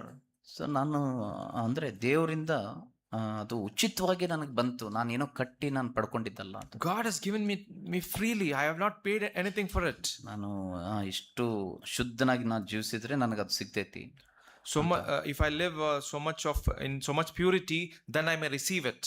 So ನಾನು ಅದನ್ನ ಪರ್ಚೇಸ್ ಮಾಡಿದ ತರ ಇಲ್ಲ ಅದು. I didn't purchase anything. So ಅದು ದೇವರು ನಮ್ಗೆ ಫ್ರೀ ಆಗಿ ಕೊಟ್ಟಿದ್ದ, ಫ್ರೀ ಆಗಿ ಸಿಕ್ಕಿರುವಂತದ್ದು. God has given me freely. ಯಾಕಂದ್ರೆ ಅದನ್ನ ಪರ್ಚೇಸ್ ಮಾಡುವಂತ ಯೋಗ್ಯತೆ ನನ್ನಲ್ಲಿ ಯಾವುದು ಸ್ವಲ್ಪ ಇಲ್ಲ. We don't have any worthiness to purchase it. So ಅದು ಯೇಸು ಸ್ವಾಮಿ ಕೃಪೆಯಿಂದ ಆತನ ತಗ್ಗಿಸ್ಕೊಂಡು ಆತನ ನನಗಾಗಿ ಏನು ಪ್ರೈಸ್ ಕಟ್ಟಿದಾನೋ ಅದರಿಂದ ನನಗೆ ಸಿಕ್ಕಿದೆ ಅದು. But God has paid the price. Because of that I received it freely. So ಅದಕ್ಕೆ ನನಗೆ ಸರಿಯಾದಂತ ಅಡ್ರೆಸ್ ನನಗಿರಬೇಕು. So we need to have a right address. So ಅದಕ್ಕೆ ಇಲ್ಲಿ ಆ ಒಂದು ರಾಜನೇ ಕೊನೆಯದಾಗಿ ಆತನ ಮನೋನೇತ್ರಗಳು ತೆರೆಯಲ್ಪಟ್ಟ ಮೇಲೆ, when the eyes of the king was open, ನಾವು ನೋಡ್ತೇವೆ ಯಾವ ಪ್ರಾಣಿನೂ ಆ ಥರ ಮೇಲೆ ನೋಡಲ್ಲ. ಆದರೆ ಇಲ್ಲಿ ಆತನ ಪ್ರಾಣಿಯಾಗಿ 7 ವರ್ಷ ಸಫರ್ ಆದ್ಮೇಲೆ ಅವನು ಮೇಲೆ ನೋಡಿರೋದನ್ನ ನಾವು ನೋಡ್ತೀವಿ. So any animal doesn't look up, but being an animal, after 7 years, after struggling and suffering, he lifted his eyes up. Daniel 4ನೇ ಅಧ್ಯಾಯ 35ನೇ ವಚನ, 34ನೇ ವಚನದಿಂದ ಓದ್ತಾ ಇದ್ದೀನಿ. ಆ ಕಾಲವು ಕಳೆದ ಮೇಲೆ ನೆಬೂಕದ್ನೆಚ್ಚರನಾದ ನಾನು ಆಕಾಶದ ಕಡೆಗೆ ಕಣ್ಣೆತ್ತಲು ನನ್ನ ಬುದ್ಧಿಯು ಪುನಃ ನನ್ನ ಸ್ವಾಧೀನವಾಯಿತು. ಆಗ ನಾನು ಪರಾತ್ಪರನನ್ನು ಕೊಂಡಾಡಿ ಸದಾ ಜೀವಿಸುವಾತನಿಗೆ ಸ್ತುತಿ ಸ್ತೋತ್ರಗಳನ್ನು ಸಲ್ಲಿಸಿದೆನು. ಆತನ ಆಳ್ವಿಕೆಯು ಶಾಶ್ವತ, ಆತನ ರಾಜ್ಯವು ತಲತಲಾಂತರಕ್ಕೂ ನಿಲ್ಲುವುದು. ಭೂನಿವಾಸಿಗಳೆಲ್ಲರೂ ಆತನ ದೃಷ್ಟಿಯಲ್ಲಿ ಏನೂ ಅಲ್ಲದಂತಿದ್ದಾರೆ ಅಂತ ಹೇಳ್ತಾರೆ. At the end of the days of I, Nebuchadnezzar, lifted my eyes to the heaven, and my reason written to me, and I blessed the Most High and praised and honored him who lives forever, for his dominion in an everlasting dominion, and his kingdom endures for generation and generations. All the inhabitants of the earth are accounted as nothing. So nothing ಎಂಬಂತ ಅದರಲ್ಲಿ ನಮ್ಮ ರಕ್ಷಣೆ ಇದೆ ಅಂತ ನಮಗೆ ಗೊತ್ತಾಗ್ತದೆ. I believe in nothing there is salvation. So ಆ nothing ನನಗೆ ಆ ಕೊನೆ ದಿನದಲ್ಲಿ ಅದು ನನಗೆ ಆಸರ ಆಗುತ್ತೆ. In the last days, the nothing will be my protection. ಯಾಕಂದ್ರೆ ಅದು ನನ್ನ ನಿಜತ್ವ. ಅದು This is my reality. So ನಾವು FSC 2ನೇ ಅಧ್ಯಾಯದಲ್ಲಿ ನಾವು ಪ್ರಾರಂಭದಿಂದ ಹೋದ ನಾವು ಪಾಪದಲ್ಲಿ ಆ ಒಂದು ಅಪರಾಧಗಳಲ್ಲಿ ನಾವು ಸತ್ತೋಗಿದ್ವಿ ಅಂತೆ. In Ephesians, in 2nd chapter, beginning of the verses, we see that we were dead to the sins. ಆದರೆ ಕರುಣಾನಿಧಿಯಾಗಿರುವಂಥ ತಂದೆ ಆತನು ಮಹಾಪ್ರೀತಿಯಿಂದ ನಮ್ಮನ್ನು ಕ್ರಿಸ್ತನೊಂದಿಗೆ ಎಬ್ಬಿಸಿದನು. God being so gracious, He has lifted us up through Jesus Christ. So ಹೇಗೆ ಆತನು ಎಬ್ಬಿಸಿದನು ಅಂತಂದ್ರೆ ಆತನ ಅದಕ್ಕಾಗಿ ಬಲಿ ಆಗ್ಬೇಕಾ ಬಂತು ಯೇಸು ಸ್ವಾಮಿ. How He has lifted us up through the sacrifice of Lord Jesus Christ. ಯೇಸು ಸ್ವಾಮಿ ತನ್ನ ಪ್ರಾಣವನ್ನು ಬಲಿಯಾಗಿ ಅರ್ಪಿಸಿದ್ದಾರೆ ನನಗಾಗಿ. Lord Jesus Christ offered His life for our sake. ಅದಕ್ಕೆ ಇಲ್ಲಿ 1 ಕೊರಿಂಥ 5ನೇ ಅಧ್ಯಾಯದಲ್ಲಿ 1 Corinthians 5th chapter. ಓಕೆ 7ನೇ ವಚನದಿಂದ ಓದ್ತಾ ಇದ್ದೀನಿ. 7th verse. ಸ್ವಲ್ಪ ಹುಳಿ ಕಲಸಿದ್ರೆ ಕಣಕವೆಲ್ಲ ಹುಳಿಯಾಗುತ್ತದೆಂಬುದು ನಿಮಗೆ ತಿಳಿಯದು. ನೀವು ಹುಳಿ ಇಲ್ಲದವರ ಎನ್ನಿಸಿಕೊಂಡದ್ದರಿಂದ ಹಳೆ ಹುಳಿಯನ್ನು ತೆಗೆದುಹಾಕಿ ಹೊಸ ಕಣಕದಂತಾಗಿರಿ. ಯಾಕಂದರೆ ನಮ್ಮ ಪಸ್ಕದ ಯಜ್ಞದ ಕುರಿಯು ಕೊಯ್ದದೆ ಅಂತ ಹೇಳ್ತಾರೆ. ಅದ್ಯಾವುದಂದರೆ ಕ್ರಿಸ್ತನೇ ಅಂತ. Cleanse out the whole leaven, and that you may be a new lump, as you really are unleavened. For Christ, our Passover lamb, has been sacrificed. So ಅದಕ್ಕೆ ಅಲ್ಲಿ ನಾವು ಏನು ನೋಡ್ತಾ ಇದ್ದೀವಿ ಅಂದರೆ ಆ ಪಸ್ಕದ ಯಜ್ಞದ ಕುರಿ ಅದು ಕೊಯ್ದದೆ ಅಂತ. It says about the leaven. So ಏನು ಯಾಕೆ ಕೊಯ್ದಿದೆ ಅದು? Why in the Passover lamb was sacrificed? So ಆ ಕುರಿ ನಿಮಿತ್ತ ನನಗೆ ರಕ್ಷಣೆ, ಆ ಕೃಪೆಯ ಮೂಲಕ ನನಗೆ ರಕ್ಷಣೆ ಸಿಕ್ಕಿದೆ. Through that we have received the salvation. ನನ್ನ ಪುಣ್ಯ ಕ್ರಿಯೆಗಳಿಂದಲ್ಲ, Not by my good works. ಅಲ್ಲ, ನಾನು ದೋಷವಿಲ್ಲದೇ ಇರೋ ಥರ ನಾನು ಇಡೀ ನನ್ನ ಜೀವಮಾನ ಕಾಲವೆಲ್ಲ ನಾನು ಜೀವಿಸಿದ್ರು ಸಹ ನಾನು ಕಂಡ್ಕೊಳಕ್ಕಾಗಲ್ಲ. Even all the days of my life, if I live blameless. ನಾನು ನನ್ನ ಜೀವಮಾನ ಎಲ್ಲ ನಾನು ಸರಿಯಾಗಿ ನಡ್ಕೊಂಡಿದ್ದೀನಿ. If I have lived a good life. So ಅದಕ್ಕೆ ನನಗೆ ಸಿಕ್ಕೈತಿ ಅಂತ ನನಗೆ ಹೇಳಕ್ಕಾಗಲ್ಲ. I can't say that I have received salvation because of it. So ದೇವರು ಅದರಿಂದ ನಮ್ಮನ್ನು ಗುರುತಿಸೋದಿಲ್ಲ. God doesn't recognize us because of that. ಎಲ್ಲರೂ ಪಾಪ ಮಾಡಿ ದೇವರ ಮಹಿಮೆಯನ್ನು ಹೊಂದದೇ ಹೋಗಿದ್ದಾರೆ ಅಂತ ನಾವು ನೋಡ್ತೀವಿ. We see that everyone have sinned and they have shortfall of God's glory. ಆದರೆ ಕ್ರಿಸ್ತನ ವಿಷಯಕ್ಕೆ ಬರೋದು, ಆತನಲ್ಲಿ ಯಾವ ದೋಷ ಇಲ್ಲ, ಆತನಲ್ಲಿ ಯಾವ ವಂಚನೆ ಮಾತಿಲ್ಲ, ಅಲ್ಲ, ಆತನು ನಿಷ್ಕಳಂಕನು ಪರಿಶುದ್ಧನಾಗಿದ್ದನು. Jesus Christ was blameless and holy. No filthy words were found in his mouth. ಆತನ ಆಲೋಚನೆಯಲ್ಲೂ ಸಹ ಆತನು ಪಾಪ ಮಾಡಿಲ್ಲ. Even in his thoughts also he has not sinned. ಆತನ ಬಾಯಲ್ಲಿ ಯಾವ ವಂಚನೆ ಸಿಕ್ಕಿಲ್ಲ. There was no cheating or defying words in his mouth. ಪೂರ್ಣ ಪರಿಶುದ್ಧನಾಗಿರುವಂತ ಒಂದು ಕುರಿಯಾಗಿ ಆತನು ಯಜ್ಞಾರ್ಪಿತ. He was a pure lamb who was ready to be offered as sacrifice. So ಆ ಕುರಿ ಕೊಯ್ಯಲ್ಪಟ್ಟಿದ್ದಕ್ಕೆ ನಾನು ದೇವ್ರ ಮುಂದೆ ಕಾಣಿಸ್ಕೊಳ್ತಾ ಇದ್ದೆ, ಐಡೆಂಟಿಫೈ ಮಾಡ್ತಾ ಇದ್ದಾರೆ. ಯಾವ ನನ್ನ ರೈಚಸ್ನೆಸ್ ಯಾವುದಕ್ಕೂ ಉಪಯೋಗ ಇಲ್ಲ. Because of the lamb was sacrificed, I am able to stand before the Lord and receive the salvation. Nothing of my good works. ನಾನು ಬಹಳ ಒಳ್ಳೆ ರೀತಿಯಿಂದ ನಾನು ಪರಿಶುದ್ಧನಾಗಿ ಜೀವಿಸ್ತೇನಂತಂದ್ರೂ ಸಹ ಅದು ಫಿಲ್ತಿ ರ್ಯಾಗ್ ಅಂತ ದೇವರ ರೈಚಸ್ನೆಸ್ ಮುಂದೆ. Even I do very good works also, it's equal to the filthy rag. ಹರ್ಕ ಬಟ್ಟೆ ಅಂತಿದೆ ಅಂತ ಯೆಶಾಯನು ಹೇಳ್ತಾನೆ. Even it's written in Isaiah. ನನ್ನ ನೀತಿ ದೇವರ ನೀತಿ ಮುಂದೆ ಅದು ಹೊಲಸ ಬಟ್ಟೆ. My righteousness looks like a filthy rag. So ಅದರಿಂದ ದೇವ್ರು ನಮ್ಮನ್ನು ಕೌಂಟ್ ಮಾಡ್ತಾ ಇಲ್ಲ, ನೀ ಈಗ ನನ್ನ ಮಗ ಅಂತ ಹೇಳ್ತಾ ಇಲ್ಲ. God is not counting on base of that. ಅದಕ್ಕಾಗಿ ಆ ಕ್ರಯ ಕಟ್ಟಿದವರು ನನ್ನ ಸ್ವಾಮಿ, ನನ್ನ ಕರ್ತನು, ನನ್ನ ರಕ್ಷಕನು. Jesus Christ is the one who has paid the price. So ನಾನು ಸಭೆಗೆ ಬರ್ತಾ ಇರೋದು ಆತನಿಗಾಗಿ ನಾನು ಬರ್ತಾ ಇದ್ದೀನಿ. I'm coming to the church because of Jesus Christ. ನನ್ನ ಕರ್ತನ ಮಾಡಿದಂಥ ಉಪಕಾರಗಳನ್ನು ನೆನೆಸಿ ಆತನನ್ನು ಸ್ತುತಿಸಿ ಆತನ ಕೊಂಡಾಡಿ ಆತನ ಸಮ್ಮುಖದಲ್ಲಿ ನಾನು ಆತನನ್ನು ಮೆಚ್ಚಿಸುವನಾಗಿ ನಾನು ಜೀವಿಸಕ್ಕೆ ನಾನು ಬರ್ತೇನೆ. So I need to come to the church to praise him and glorify him and worship him for what he has done for me. ಯಾವ ಮನುಷ್ಯನಿಗಾಗಿ ನಾನು ಏನು ಮಾಡುವಂಥದ್ದಿಲ್ಲ. It's nothing to do with for any man. So ಇದು ನನಗೆ ನಮ್ಮೆಲ್ಲರಿಗೂ ಸ್ಪಷ್ಟ ಆಗಬೇಕು. This should be very clear. ಯಾರು ನಮಗಾಗಿ ಪ್ರಯಾಸಪಟ್ಟಿಲ್ಲ. No one has struggled for us. ನನ್ನ ಕರ್ತನಾಗಿರುವಂಥ ಯೇಸು ಕ್ರಿಸ್ತನೇ ನನಗಾಗಿ ಆ ಒಂದು ಬಹು ಬೆಲೆ ಉಳ್ಳಂತ ಒಂದು ಕ್ರಯವನ್ನು ಕಟ್ಟಿದ್ದಾನೆ. Lord Jesus Christ has offered the sacrifice which is more precious. ಸ್ವರಕ್ತದಿಂದ ಆತನು ಇಟ್ಟು ನಮ್ಮನ್ನು ಕೊಂಡ್ಕೊಂಡಿದ್ದಾನೆ. He shed his own blood and paid a price for it and purchased us. So ಆತನ ನಮ್ಮ ಒಡೆಯನು, ಆತನ ನಮ್ಮ ರಕ್ಷಕ. He is our king and he is a savior. So ನಾವು ಆತನಿಗೆ ದಾಸರಾಗಬೇಕು. We should be slaves of him. ಆತನ ನಮ್ಮ ಒಡೆಯನು, He is our king. ಆತನೇ ನಮ್ಮ ಕರ್ತನು. He is our king. ಆತನಿಗಾಗಿ ನಾನು ಜೀವಿಸ್ಬೇಕು. I need to live for him. ಮೊದಲು ನಾನು ನನಗಾಗಿ ಜೀವಿಸ್ತಾ ಇದ್ದೆ. Earlier I was living for myself ನನ್ನ ಆಸೆ ಪಾಸೆಗಳಿಗಾಗಿ, because of my desires and likings. ಅಲ್ಲ ನನಗಾಗಿ ಅಂತಂದ್ರೆ ಸೆಲ್ಫ್, ನಾನು, Me, that is I. ಅದೇ ಹುಳಿ ಇದು. ಈ ಹುಳಿ ಅಂತ ನಾವು ನೋಡುವಾಗ ಅದು ಸ್ವಲ್ಪ ಹುಳಿ ಇದ್ರೆ ಕಣಕ್ಕೆಲ್ಲ ಹುಳಿ ಆಗ್ತೈತೆ. The old leaven we say about it. ಅದೇ ಗರ್ವ. That is the pride. So ಆ ಹಳೆ ಹುಳಿಯನ್ನು ಬಿಟ್ಬಿಡ್ರಿ, ನಾನು ಅನ್ನುವಂಥದ್ದು ಬಿಟ್ಬಿಡ್ರಿ. Old leaven, we should leave it off. ನೀವು ಹೊಸ ಕಣಕದಂತೆ ಆಗ್ರಿ ಅಂತಂದ್ರೆ. We should become like an unleavened bread. So ನಮ್ಮ ಸಂಪೂರ್ಣ ಹೊಸದಾಗಿ ನಾವು ಜೀವಿಸ್ಬೇಕಂತ ದೇವ್ರು ಆಶಿಸ್ತದೆ. God wants us to live a new life completely, ಆತ್ಮ ಭರಿತರಾಗಿ, filled with the Spirit. ಒಂದು ತ್ಯಾಪೆ ಇರುವಂತ ಜೀವಿತ ಬೇಡ. ತ್ಯಾಪೆ ಅಂದ್ರೆ patch. Patch up. There should not be a patch up kind of a thing in our life. ಹಳೆ ಬಟ್ಟೆಗೆ ಹೊಸ patch. So where we are stitching, if a cloth is torn and we take a new cloth and patch it up to the old one. ಹೊಸ ತ್ಯಾಪೆ ಹಚ್ಚಿದ್ರೆ ಇದು ಬದಲಾಗಲ್ಲ. ಅದು by putting a new cloth to stitch and cover it up, it doesn't change. ಸಂಪೂರ್ಣ ಹೊಸತನ ಬೇಕು. A newness, complete newness we require.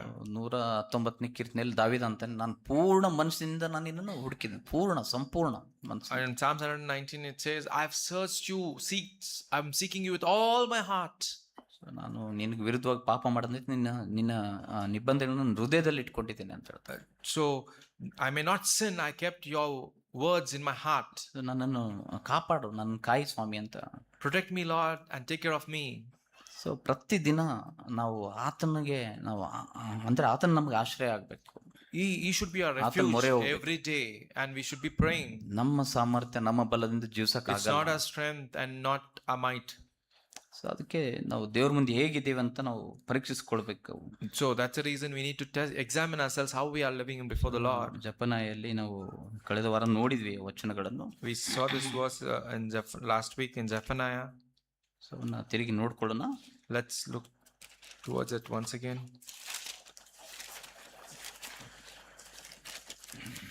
Okay, Habakkuk ನಂತರ Micah, ನಾಹೂಮ್, ಹಬಕ್ಕೂಕ್ ನಂತರ ಜಫನಾಯ.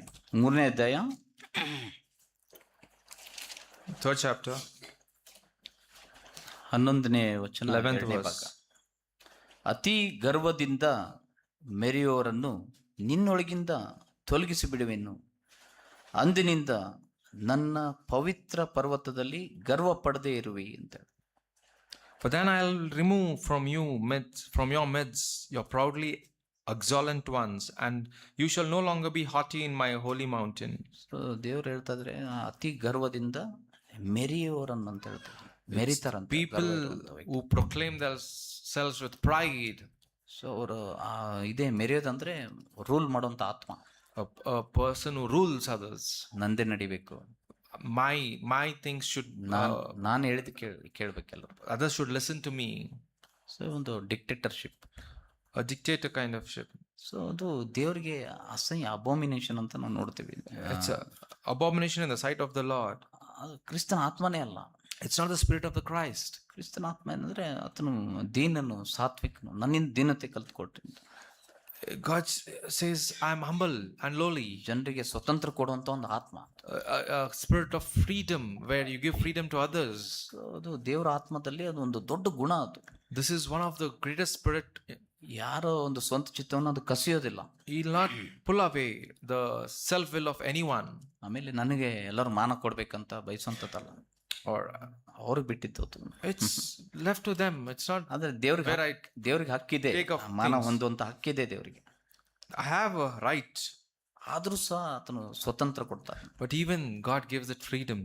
ಆತನ ಗ್ರ್ಯಾಬ್ ಮಾಡಲ್ಲ, ಒಂದು ನನಗೆ ಮಾನ ಬೇಕು ನಿನ್ನಿಂದ ಅಂತ. I need glory from you, and He doesn't ನಾನು force ಹೇಳಿದ್ us. ಮಾಡಬೇಕು. Whatever I say, you should do.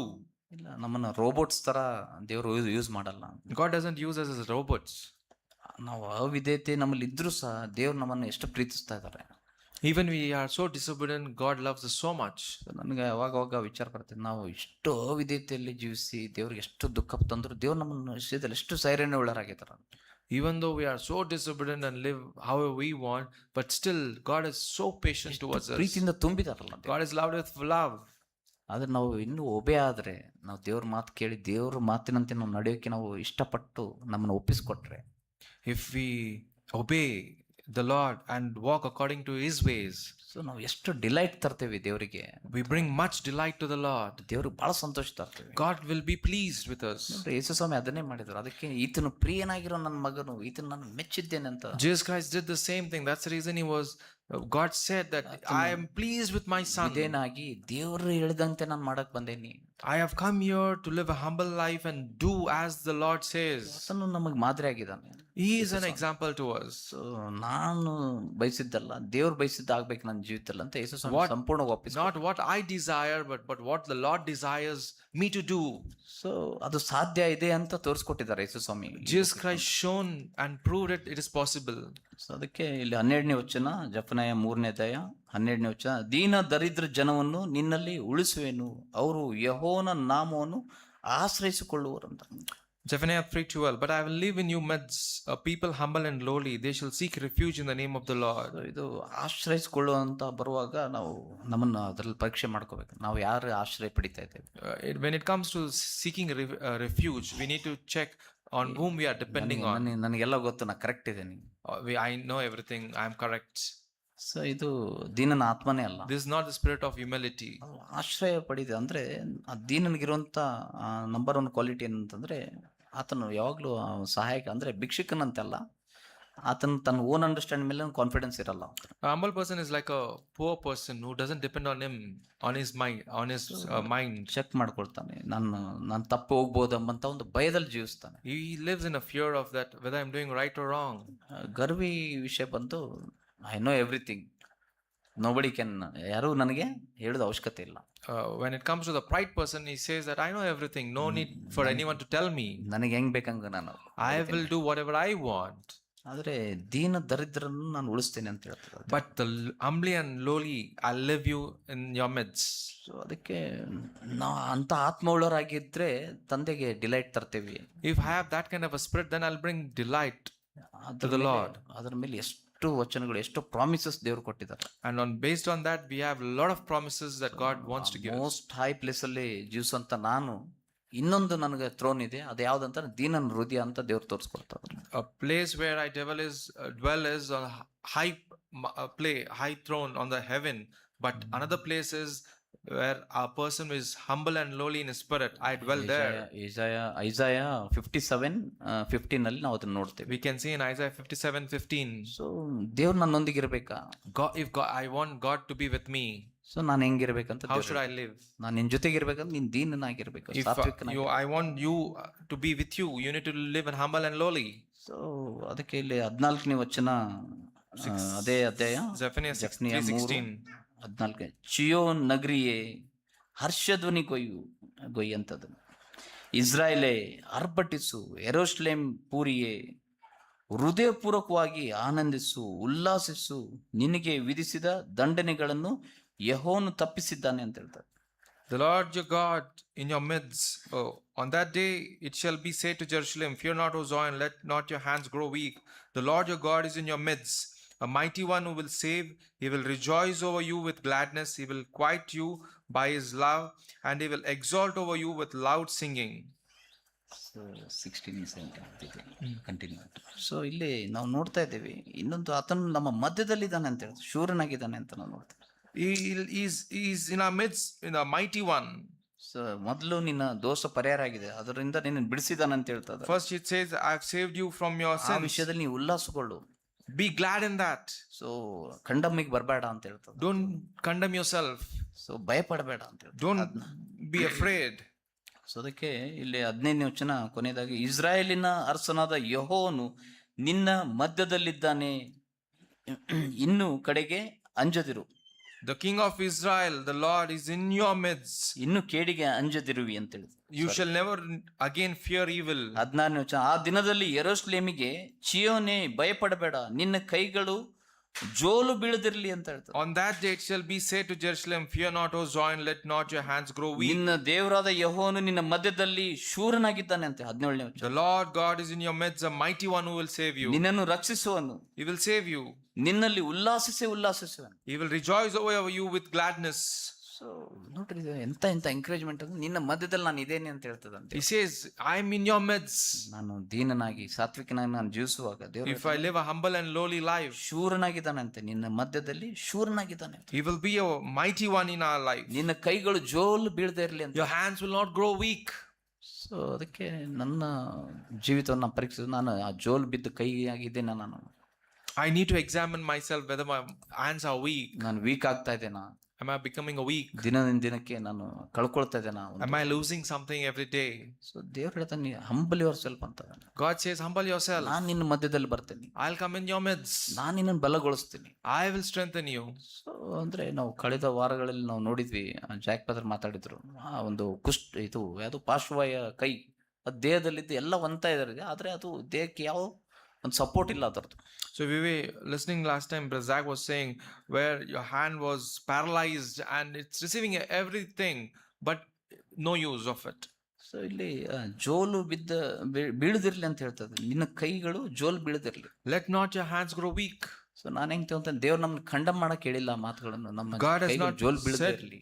these words to condemn ourselves that active our ಆಗ್ಬೇಕು. hands become weak, but we should become active. ಎಷ್ಟೋ ಪಾರ್ಶ್ವವಾಯು ರೋಗಿಗಳನ್ನ ಯೇಸು ಸ್ವಾಮಿ heal ಮಾಡಿದ್ರು. Many paralyzed people were healed. So ನಮ್ಮ ಆತ್ಮಿಕ ಒಂದು ಪ್ಯಾರಲೈಸ್ ರೋಗವನ್ನು ದೇವರು ಹೀಲ್ ಮಾಡ್ಬೇಕಂತಿದ್ದಾರೆ. God wants to heal our paralyzed hearts. So ನಮ್ಮ ಮನೋನೇತ್ರವನ್ನು ತೆರೆದು ಅದನ್ನು ನಮ್ಮ ಮನೋಭಾವವನ್ನು ಬದಲಾಯಿಸ್ಬೇಕಂತಿದ್ದಾರೆ.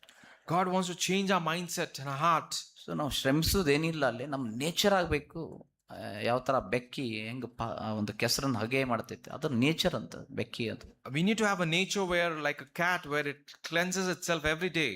ಸೊ ನಾವು ಯಾಕೆ ಪಾಪ ಮಾಡ್ತೇವೆ ಅಂದ್ರೆ, ಅದಕ್ಕೆ ಆ ಒಂದು ಬೀಜ ಏನಂದ್ರೆ ಗರ್ವ. Why we sin? Because the seed of it is pride. So ಅದಕ್ಕೆ ಒಂದು ಡೊಮಿನಿಯನ್ ಯಾಕಿದೆ ನನ್ನ ಮೇಲೆ, ನಮ್ಮ ಮೇಲೆ ಯಾಕೆ ಆ ಡೊಮಿನಿಯನ್ ಆಗ್ತಾ ಇದೆ ಅಂತ ನಾವು ವಿಚಾರ ಮಾಡೋದಾದ್ರೆ, If someone is ruling me or I'm ruling someone, ಪಾಪ ನನ್ನ ಮೇಲೆ ಅಧಿಕಾರ ನಡೆಸ್ತಾ why ಇದೆಯಾ sin is ruling me, ಅಂತ ನಾವು ಪರೀಕ್ಷಿಸ್ಕೊಳ್ಳೋದು. if I examine. So Romans 6ನೇ ಅಧ್ಯಾಯ 14ನೇ ವಚನ, ಸೊ ನೀನು ಅಂಡರ್ ದ ಲಾ ಐತಿ. Romans 4:16 it says, I'm under the law. 6:14. 6:14. So ಅಂದ್ರೆ ಅಲ್ಲಿ ಆ ಒಂದು ಪಾಪಕ್ಕೆ ಅಧಿಕಾರ ಇದೆ. Sin has authority on me. ಅದು ನನ್ನ ಕೃಪೆಗೆ ಬರಬೇಕು, ನಾನು ತಗ್ಗಿಸ್ಕೊಳ್ಬೇಕು. I need to come under the grace and humble myself. ದೇವ್ರನ್ನ ಆಶ್ರಯ ಮಾಡ್ಕೊಳ್ಬೇಕು. I need to take a refuge ದೇವ್ರ from the Lord. ಬಲದಿಂದ ನಾನು I ತುಂಬಲ್ಪಟ್ಟಾಗ need to be filled with the strength of the Lord. ಅವಾಗ ಪಾಪಕ್ಕೆ ನನ್ನ ಮೇಲೆ ಅಧಿಕಾರ Then ಇಲ್ಲ. sin shall not have no authority on me. ನನ್ನಲ್ಲಿ ಆ ಗರ್ವ ನನ್ನ ಮೇಲೆ ಅಧಿಕಾರ The ನಡೆಸುದಿಲ್ಲ. pride should not rule me. So ಅದಕ್ಕೆ ನಾವು ಅನೇಕ ಉದಾಹರಣೆಗಳನ್ನು ನಾವು ನೋಡ್ತೇವೆ. Many examples we see. So ನಾವು ನಿಂತ್ಕೊಂಡ್ರೆ ಬೀಳಿಸ್ತಾನೆ ಸೈತಾನ. If we stand, Satan will make us fall down. ಬಾಗಿದ್ರೆ ಬೀಳಿಸ್ತಾನೆ. Even we bend also, he'll make us fall down. ಕೂತ್ಕೊಂಡ್ರು ಬೀಳಿಸ್ಬೋದು. Even we sit also, he can make us fall down. ಆದ್ರೆ ನಾವು ದೇವ್ರ ಮುಂದೆ ನಮ್ಮ ಮಕ್ಕವನ್ನು ಮಣ್ಣಲ್ಲಿ ಹಾಕಿ ಅಲ್ಲ, ನಮ್ಮ ಮಕ್ಕದ ಮೇಲೆ ನಾವು ಬೀಳುದಾದ್ರೆ ಕರ್ತನ ಮುಂದೆ Flat ourselves, flat down on the floor Deen and ಹೃದಯ keep our ಉಳ್ಳವನಾಗಿ ಪ್ರತಿ face ದಿನ on the ನನ್ನನ್ನು ground ಜಡ್ಜ್ ಮಾಡ್ಕೊಂಡು, and humble ourselves before the Lord. ದೀನನಿಗಿರುವಂತ ಇನ್ನೊಂದು ಗುಣ ಏನಂತಂದ್ರೆ ಆ ಕ್ಯಾರೆಕ್ಟರ್, ಆತನ ಯಾವಾಗ್ಲೂ ತನ್ನ judge ಮಾಡ್ಕೊಳ್ತಾನೆ. The humble always judges himself. ತನ್ನಿಂದ ಎಲ್ಲಿ ತಪ್ಪುಗಳಾಗ್ತದೆ ಅಂತ ಆತನ Where he is doing a mistake, by him. ಬೇರೆಯವರ ಮೇಲೆ ತೀರ್ಪು ಮಾಡ್ಬೇಕಂದ್ರೆ ವಿಚಾರ He ಮಾಡ್ತಾನೆ. will not judge others. So ಅದಕ್ಕೆ ನಾವು ಒಂದು ನಮ್ಮ ಜೀವಿತ ಬಹಳ ಸುಂದರವಾಗಿ ಆಗ್ಬೇಕಾದ್ರೆ, If my life should become more beautiful, ನಾವು ಆ ಒಂದು ಪೇಂಟರ್ ಕೈಯಲ್ಲಿ ನಾವು ಆ ಬ್ರಷ್ ತರ ಇರಬೇಕು. we should be like a brush in the hands of the painter. So ಆ ಬ್ರಷ್ ಇಂದ ಬಹಳ ಒಳ್ಳೆ ಒಳ್ಳೆ ಚಿತ್ರಗಳನ್ನು, ಒಳ್ಳೆ ಒಳ್ಳೆ ಪೇಂಟಿಂಗ್ಸ್ ಮಾಡ್ಬೋದು ಆತನ. Beautiful pictures can be painted out of that brush. ಆದರೆ ಆ ಹೊಗಳಿಕೆ ಆ ಬ್ರಷ್ಗೆ ಎಂದಿಗೂ ಬರಕ್ಕೆ ಸಾಧ್ಯನೇ ಇಲ್ಲ. Brush cannot be praised forever. ಆದ್ರೆ ಅದು ಬಂದಿರುವಂಥ ಎಲ್ಲ ಮಹಿಮೆ ಒಂದು ಆ ಒಂದು ಪೇಂಟರ್ ಏನು ಆ ಒಂದು ಕರ್ತ ಇರ್ತಾನೆ, ಅದನ್ನ ಮಾಡಿರುವಂಥ ಕರ್ತನು ಆತನಿಗೆ ಸಲ್ತೈತೆ. The painter who has painted, he'll receive the glory like the Lord. So ಆ ಬ್ರಷ್ ಯಾವಾಗೂ ಅದನ್ನ ಅಪೇಕ್ಷಿಸೋದಿಲ್ಲ, ಯಾಕಂದ್ರೆ ಅದಕ್ಕೆ ಯೋಗ್ಯತೆ ಇಲ್ಲ. The brush doesn't expect anything because it is not worthy of anything. So ಯಾವುದೇ ನನ್ನ ಜೀವಿತದಲ್ಲಿ ಯಾವುದೇ ಒಳ್ಳೇದಾಗಿರ್ಲಿ, ಏನೇ ಇದ್ದಿದ್ರು ಅದೆಲ್ಲ ದೇವರಿಗೆ ಸಲ್ತಕ್ಕ ಮಹಿಮೆ. All the glory ನನ್ನಲ್ಲಿ ಒಳ್ಳೇದಾಗಿದ್ದಕ್ಕೆಲ್ಲ ದೇವರೇ received to the Lord because whatever it is, God has done it. ಆ ರಕ್ಷಣೆಗೆ ದೇವರೇ ಕಾರಣ. The salvation, the Lord is the reason. ನನ್ನ ಒಂದು ಒಳ್ಳೆತನ, ನನ್ನ Not ಸಾಮರ್ಥ್ಯ ಬಲ ಏನೂ ಇಲ್ಲ. not my strength, my might, or anything. So ಆ ಬ್ರಷ್ ತರ ನಾವು ಎಲ್ಲ ಮಹಿಮೆ ಆ ಒಂದು ಪೇಂಟರ್ಗೆ ಕೊಟ್ಟಂಗೆ ನಾನು ಇರಬೇಕು. ನನ್ನ I need to ಜೀವಿತ surrender myself as the brush surrenders to the painter. I need to give to the Lord. ನಾನು ದೇವರಿಗೆ ಮಹಿಮೆ ಕೊಡಬೇಕು. God should receive the glory. So ನಾನು ನಥಿಂಗ್, ನಾನು ಝೀರೋ ಆಗಿದ್ದೀನಿ ದೇವ್ರ ಮುಂದೆ. I'm nothing, I'm zero. So ಅದು ನನ್ನ ಕೊನೆ ಉಸಿರಿನಲ್ಲಿ, ಕೊನೆ ಉಸಿರಿರುವಾಗ ಅದು ಒಂದು ಭಾವ ನನ್ನಲ್ಲಿ ಇರಬೇಕು. Till my last breath, the same feeling should I have. So ನನ್ನ ಹಂದಿ ನೇಚರ್ ಅದು ಬದಲಾಗಬೇಕು, ನಾನು ಆ ಒಂದು ಬೆಕ್ಕಿ ನೇಚರ್ ನಾನು ಹೊಂದಬೇಕು. The pig's nature should go off and the cat's nature should come in me. ಅಂದ್ರೆ ಕ್ರಿಸ್ತನ ಸ್ವಭಾವ, That's Christ's nature. ಆ ಒಂದು ಸ್ವಭಾವದಲ್ಲಿ ನಾವು ಅಭಿವೃದ್ಧಿ ಹೊಂದಬೇಕು. In that nature, we should grow up. ದೇವರ ವಾಕ್ಯನ May God bless these words.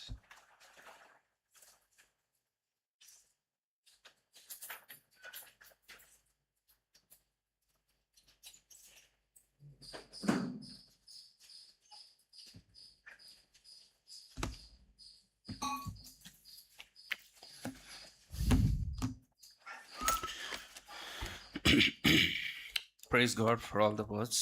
ದೇವರು ಕೊಟ್ಟಂತ ಎಲ್ಲ ವಾಕ್ಯಕ್ಕಾಗಿ ಸ್ತೋತ್ರ. As brother was sharing in Daniel 4th chapter, ಈಗ ತಾನೇ ಸಹೋದರರು ಒಂದು ಹೇಳ್ತಾ ಇದ್ರು ಡ್ಯಾನಿಯಲ್ ಬಗ್ಗೆ 4ನೇ ಅಧ್ಯಾಯದ ವಿಷಯವಾಗಿ. here we heard it already ನಾವು ಈ ವಿಷಯವನ್ನು ಈ ಮುಂಚೆ ಕೇಳಿಸ್ಕೊಂಡಿದ್ದೇವೆ. when he was filled with pride, when he was saying about his greatness.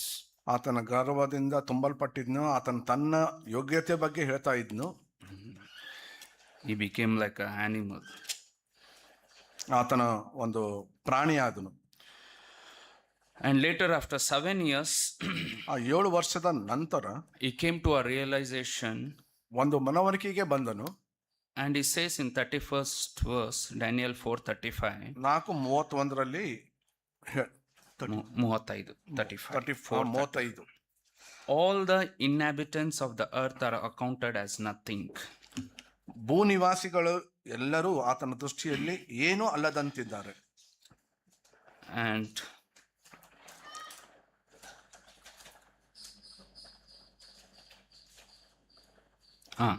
the next line, but he does according to his will in the host of heaven.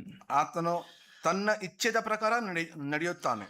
And in 37th verse, last line, he says, he is able to humble those who walk in pride. 37 ಕಡೆ ಭಾಗದಲ್ಲಿ ಆತನ ಕಾರ್ಯಗಳು ಸತ್ಯ, ಆತನ ಮಾರ್ಗಗಳೆಲ್ಲ ನ್ಯಾಯವಾಗಿದೆ, ಸೊಕ್ಕಿನಿಂದ ನಡೆಯೋರನ್ನು ತಗ್ಗಿಸಬಲ್ಲನು.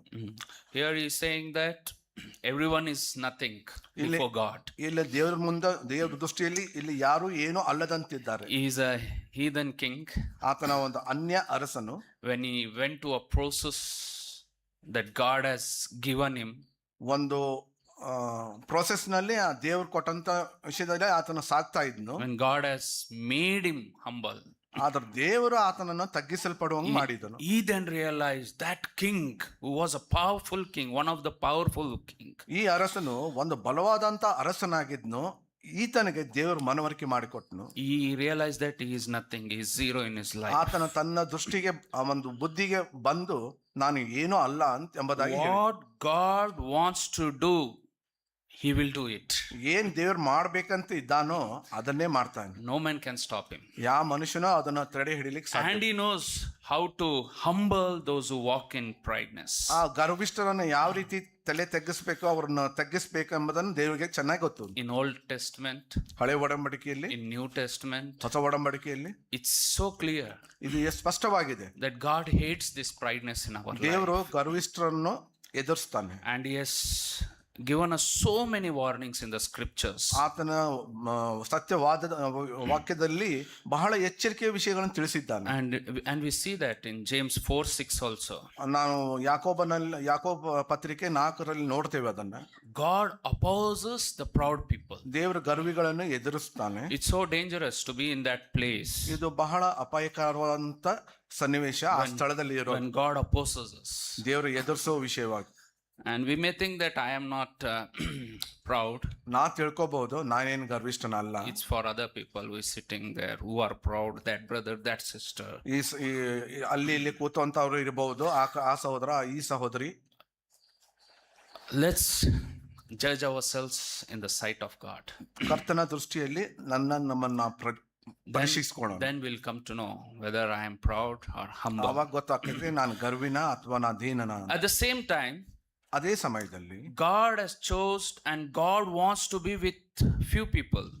ದೇವರು ಆರಿಸಿಕೊಂಡಿರುವಂತದ್ದು ಅದು ಕೆಲವು ಜನರೊಟ್ಟಿಗೆ ಇರುವಂತದ್ದು. In Psalms 34 chapter we can see that.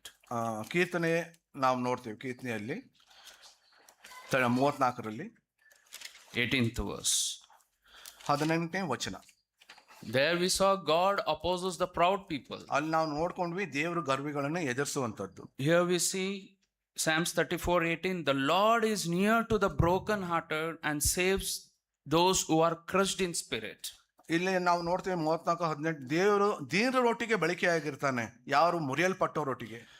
Lord wants to be with broken-hearted people ದೇವರು ಮುರಿಯಲ್ಪಟ್ಟಂತ ಜನರೊಟ್ಟಿಗೆ ಇರ್ತಾನೆ, who are crushed in spirit, ಆತನು ಆತ್ಮದಲ್ಲಿ ಮುರಿಯಲ್ಪಟ್ಟಂತ, who think that they are nothing, ಅವರು ತಮ್ಮನ್ನು ತಾವು ಭಾವಿಸ್ಕೊಳ್ತಾರೆ ನಾನು ಏನೂ ಅಲ್ಲ, who have died for themselves, ಅವರು ತಮ್ಮ ಪಾಲಿಗೆ ತಾವು ಸತ್ತವರಾಗಿ, who have died for their own will. ತಮ್ಮ ಸ್ವಚಿತ್ತಕ್ಕಾಗಿ ಸತ್ತಂತವ್ರು. God wants to be with them. ಅಂತವರೊಟ್ಟಿಗೆ ದೇವರು He loves to be with them. ಆತನು ಬಹಳ ಪ್ರೀತಿ But ಉಳ್ಳವನಾಗಿದ್ದಾನೆ. when a pride enters into anyone's life, ಆದ್ರೆ ಗರ್ವ ಯಾವುದೇ ಮನುಷ್ಯನೊಟ್ಟಿಗೆ ಹೋಗುವಾಗ he will keep aside. ಆತನ ಸೈಡಿಗೆ ಸರಿಸ್ಬಿಡ್ತಾನೆ. I cannot be with you. Sorry, my child. ನಿನ್ನೊಟ್ಟಿಗೆ ನನಗೆ ಇರ್ಲಿಕ್ಕೆ ಆಗೋದಲ್ಲ ನನ್ನ ಮಗನೇ ಅಂತ. It's true that I died for your sins.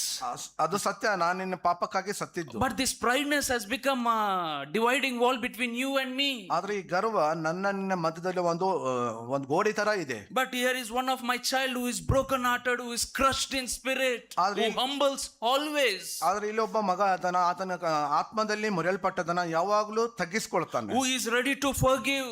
ಆತನು ಎಷ್ಟು ಬೇಗನೆ ಕ್ಷಮಿಸುವಂತವನಾಗಿರ್ತಾನೆ. Who is ready to ask forgiveness. ಬೇಗನೆ ಕ್ಷಮೆ ಕೇಳುವನಾಗಿರ್ತಾನೆ. Who is ready to repent before God. ಕರ್ತನ ಮುಂದೆ ಯಾವಾಗಲೂ ಮಾನಸಾಂತರ ಪಡುವನಾಗಿರ್ತಾನೆ. Here is a child where I love to spend time with him. ಈ ಇಂಥ ಮಗನೊಟ್ಟಿಗೆ ನನಗೆ ಸಮಯ ಕಳೀಲಿಕ್ಕೆ ಅವಕಾಶ ಇದೆ. It is very near. ಅದು ಬಹಳ ಹತ್ತಿರವಾಗಿದೆ. He wants to walk with them. ಆತನೊಟ್ಟಿಗೆ ದೇವರು ಹೋಗ್ಬೇಕಂತ, He wants to be friend. ಆತನ ಸ್ನೇಹಿತನಾಗಿರ್ಬೇಕಂತ He ಬಯಸ್ತಾನೆ. wants to speak to them. ಅವರೊಟ್ಟಿಗೆ ಮಾತಾಡ್ಬೇಕಂತ That ಬಯಸ್ತಾನೆ. is what it says about Moses. ಆ ಮೋಶೆಯ ಬಗ್ಗೆ ಇದೇ ಹೇಳಲ್ಪಟ್ಟಿದೆ. That he is the humblest man on the face of the earth. ಭೂಲೋಕದಲ್ಲಿ ಅತಿ ದೀನನಾದಂತ ಮೋಶೆ. I speak to him face to face as a friend. ಆತನೊಟ್ಟಿಗೆ ನಾನು ಸ್ನೇಹಿತನಾಗಿ ಮಾತಾಡ್ತೇನೆ. What a wonderful privilege is that. ಎಂತ ಒಂದು ಸೌಭಾಗ್ಯ ಇದೆ. And God is telling us also today, ದೇವರು ಇವತ್ತು ನಮ್ಗೆ ಹೇಳ್ತಾ I want to speak to you. ನಾನು ನಿಮ್ಮೊಟ್ಟಿಗೆ ಮಾತಾಡ್ಬೇಕಂತ, I want to be nearer to you. ನಿಮ್ಮ ಜೊತೆಗೆ I ಹತ್ತಿರವಾಗಿರ್ಬೇಕು, want to be your friend. ನಾನು ನಿಮ್ಮ ಸ್ನೇಹಿತನಾಗಿರ್ಬೇಕಂತ. But you have to be broken hearted and crushed in spirit. ಆದರೆ ನೀನು ತಗ್ಗಿಸಲ್ಪಟ್ಟವನು ಮುರಿಯಲ್ಪಟ್ಟವನು ಆತ್ಮದಲ್ಲಿ How ಇರಬೇಕು. God has brought down Nebuchadnezzar from his prideness to humility. There was a process. There was something that God has to allow in his life. ನಾವು ಇಲ್ಲಿ ನೋಡಬಹುದು ಯಾವ ರೀತಿ ದೇವರು ನೆಬೂಕದ್ನೆಚ್ಚರನ ಜೀವಿತದಲ್ಲಿ ಯಾವ ರೀತಿ ಒಂದು ಕಾರ್ಯ ಮಾಡಿದ್ನೋ, ಆತನ ಉನ್ನತನಾಗಿದ್ನೋ ಆತನ ಕೆಳಮಟ್ಟಕ್ಕೆ ತಂದನು. In the same way, ಅದೇ ತರ if I have to be a broken-hearted and crushed in spirit, ನಾನು ಅದೇ ತರ ಮುರಿಯಲ್ಪಟ್ಟವನಾಗಿ ಆತ್ಮದಲ್ಲಿ ಬಡವನಾಗಿರುವಾಗ God starts to work in our life. ದೇವರು ನಮ್ಮ ಜೀವಿತದಲ್ಲಿ ಕೆಲಸ ಮಾಡಿ. In 19th verse it says, 19ರಲ್ಲಿ ನಾವು ಇದು ನೋಡ್ತೇವೆ. many are the afflictions of the righteous, ನೀತಿವಂತನಿಗೆ ಸಂಭವಿಸುವ ಕಷ್ಟಗಳು ಅನೇಕವಿದ್ದರು, but the Lord delivers him out of them all. ಯೆಹೋವನು ಅವೆಲ್ಲವುಗಳಿಂದ ಆತನನ್ನು ಬಿಡಿಸುತ್ತಾನೆ. He keeps all his bones. ಆತನ ಎಲುಬುಗಳನ್ನು ಸರಿಯಾಗಿ ಇಡ್ತಾನೆ. Not one of them is broken. ಯಾವ್ದು ಮುರಿಯಲ್ಪಡುವಂಗಿರುವುದಿಲ್ಲ. So there is a process. ಇದು ಒಂದು ಚಟುವಟಿಕೆ ಕಾರ್ಯ ಪ್ರಾರಂಭ. God starts to work in his children ದೇವರು ತನ್ನ ಮಕ್ಕಳೊಟ್ಟಿಗೆ ತನ್ನ ಕೆಲಸವನ್ನು ಪ್ರಾರಂಭಿಸ, so that he can be with them, ಯಾಕಂದ್ರೆ ಆತನ ಅವ್ರ ಜೊತೆಗೆ ಇರ್ಬೇಕಂತ. so that he can make us a broken-hearted and crushed in spirit. ಯಾಕಂದ್ರೆ ಅವರನ್ನು ಮುರಿಯಬೇಕು, ಆತನ ಜಜ್ಜಬೇಕು ಅಂತ ಉದ್ದೇಶಕ್ಕಾಗಿ. I and we all need to understand that God is working in our life. ನಾವುಗಳು ಇದನ್ನ ಸರಿಯಾಗಿ ತಿಳ್ಕೊಬೇಕು, ದೇವ್ರು ನಮ್ಮ ಜೀವಿತದಲ್ಲಿ ಕೆಲಸ ಮಾಡ್ತಾ ಇದ್ದಾನೆ ಅಂತ. So this process, these afflictions, whatever we are facing today, ಈ ಒಂದು ಕಾರ್ಯ, ಈ ಒಂದು ಕಷ್ಟ, ಒಂದು ಸಂಕಟ ಕಾರ್ಯ ಎದುರಿಸ್ತಾ ಇದ್ದೇವೆ it ನಾವು. may be anything. It may be different in different people. ಆದ್ರೆ ಅದು ಅನೇಕ ಜೀವಿತದಲ್ಲಿ ಅನೇಕ ರೀತಿಯಲ್ಲಿ ಇರಬಹುದು. For few people it may be sickness. ಆದ್ರೆ ಕೆಲವರಿಗೆ ಅದು ಅನಾರೋಗ್ಯ ಇರಬಹುದು. It may be, for few people it may be a financial troubles in their life. ಕೆಲವರಿಗೆ ಆರ್ಥಿಕ ವಿಷಯದಲ್ಲಿ ತೊಂದರೆ ಇರಬಹುದು. It may be not giving a permanent job, not it's something like God works in their life. ಕೆಲವರಿಗೆ ಒಂದು ನಿಜ ಸರಿಯಾದ ಕೆಲಸ ಇಲ್ಲದೆ ಇರಬಹುದು. Sometimes a hard mother-in-law, ಕಠಿಣವಾದಂತ ಅತ್ತೆ ಇರಬಹುದು, whom God is using to humble their daughter-in-law or ಆ ಒಂದು son-in-law. ಆ ಒಂದು ಸೊಸೆಗೆ ಮುರಿಯಲ್ಪಡ್ಲಿಕ್ಕೆ ಅವರು ಒಂದು ಕಾರಣರಾಗಿರ್ಬಹುದು. Or else a hard boss in their office. ಕಠಿಣವಾದಂತ ಒಂದು ಬಾಸ್ ಇರಬಹುದು. It says many are the afflictions to the righteous. ಇಲ್ಲಿ ಹೇಳ್ತಾರೆ ಅನೇಕ ಕಷ್ಟಗಳು ನೀತಿವಂತನಿಗೆ ಸಂಭವಿಸ್ತಾವೆ. When some brothers or sisters said, why all the problems for me? ಕೆಲವರು ಸಹೋದರಿ ಹೇಳ್ಬಹುದು, ಯಾಕೆ ಇದೆಲ್ಲ ಕಷ್ಟಗಳು ನನಗೆ? Oh brother, oh sister, ಓ ಸಹೋದರ, ಸಹೋದರಿ, there are afflictions, there are problems in your life. ಇಲ್ಲಿ ಕಷ್ಟಗಳು ಸಂಕಟಗಳು ಇದಾವೆ ನಿಮ್ಮ ಜೀವಿತದಲ್ಲಿ. Because God wants to break you. ಯಾಕಂದ್ರೆ ದೇವರು ನಿಮ್ಮನ್ನು ಮುರಿಬೇಕಂತ. God wants to crush you in your spirit. ದೇವರು ನಿನ್ನ ಆತ್ಮದಲ್ಲಿ ಜಜ್ಜಬೇಕಂತ ಬಯಸ್ತಾನೆ. So that he can become your friend, he can become your father. ಯಾಕಂದ್ರೆ ನಿಮಗೆ ಸ್ನೇಹಿತನು ನಿಮ್ಮ ತಂದೆ ಆಗ್ಬೇಕಂತ. It's so important for Jesus because this is the greatest responsibility for Jesus given by Father regarding us. ಇದೊಂದು ದೊಡ್ಡ ಜವಾಬ್ದಾರಿ ಆಗಿದೆ ನಮ್ಮ ವಿಷಯವಾಗಿ ಕರ್ತನಿಗೆ ದೇವರು ಕೊಟ್ಟಿರುವಂತದ್ದು. That we can see in John ಅದು 6th ನಾವು chapter. ಯೋಹಾನ 6ನಲ್ಲಿ ಓದ್ತೇವೆ. ಯೋಹಾನ ಬರೆದ ಸುವಾರ್ತೆ 6ರಲ್ಲಿ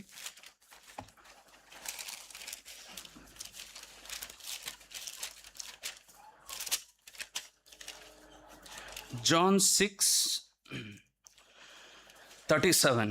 6:37.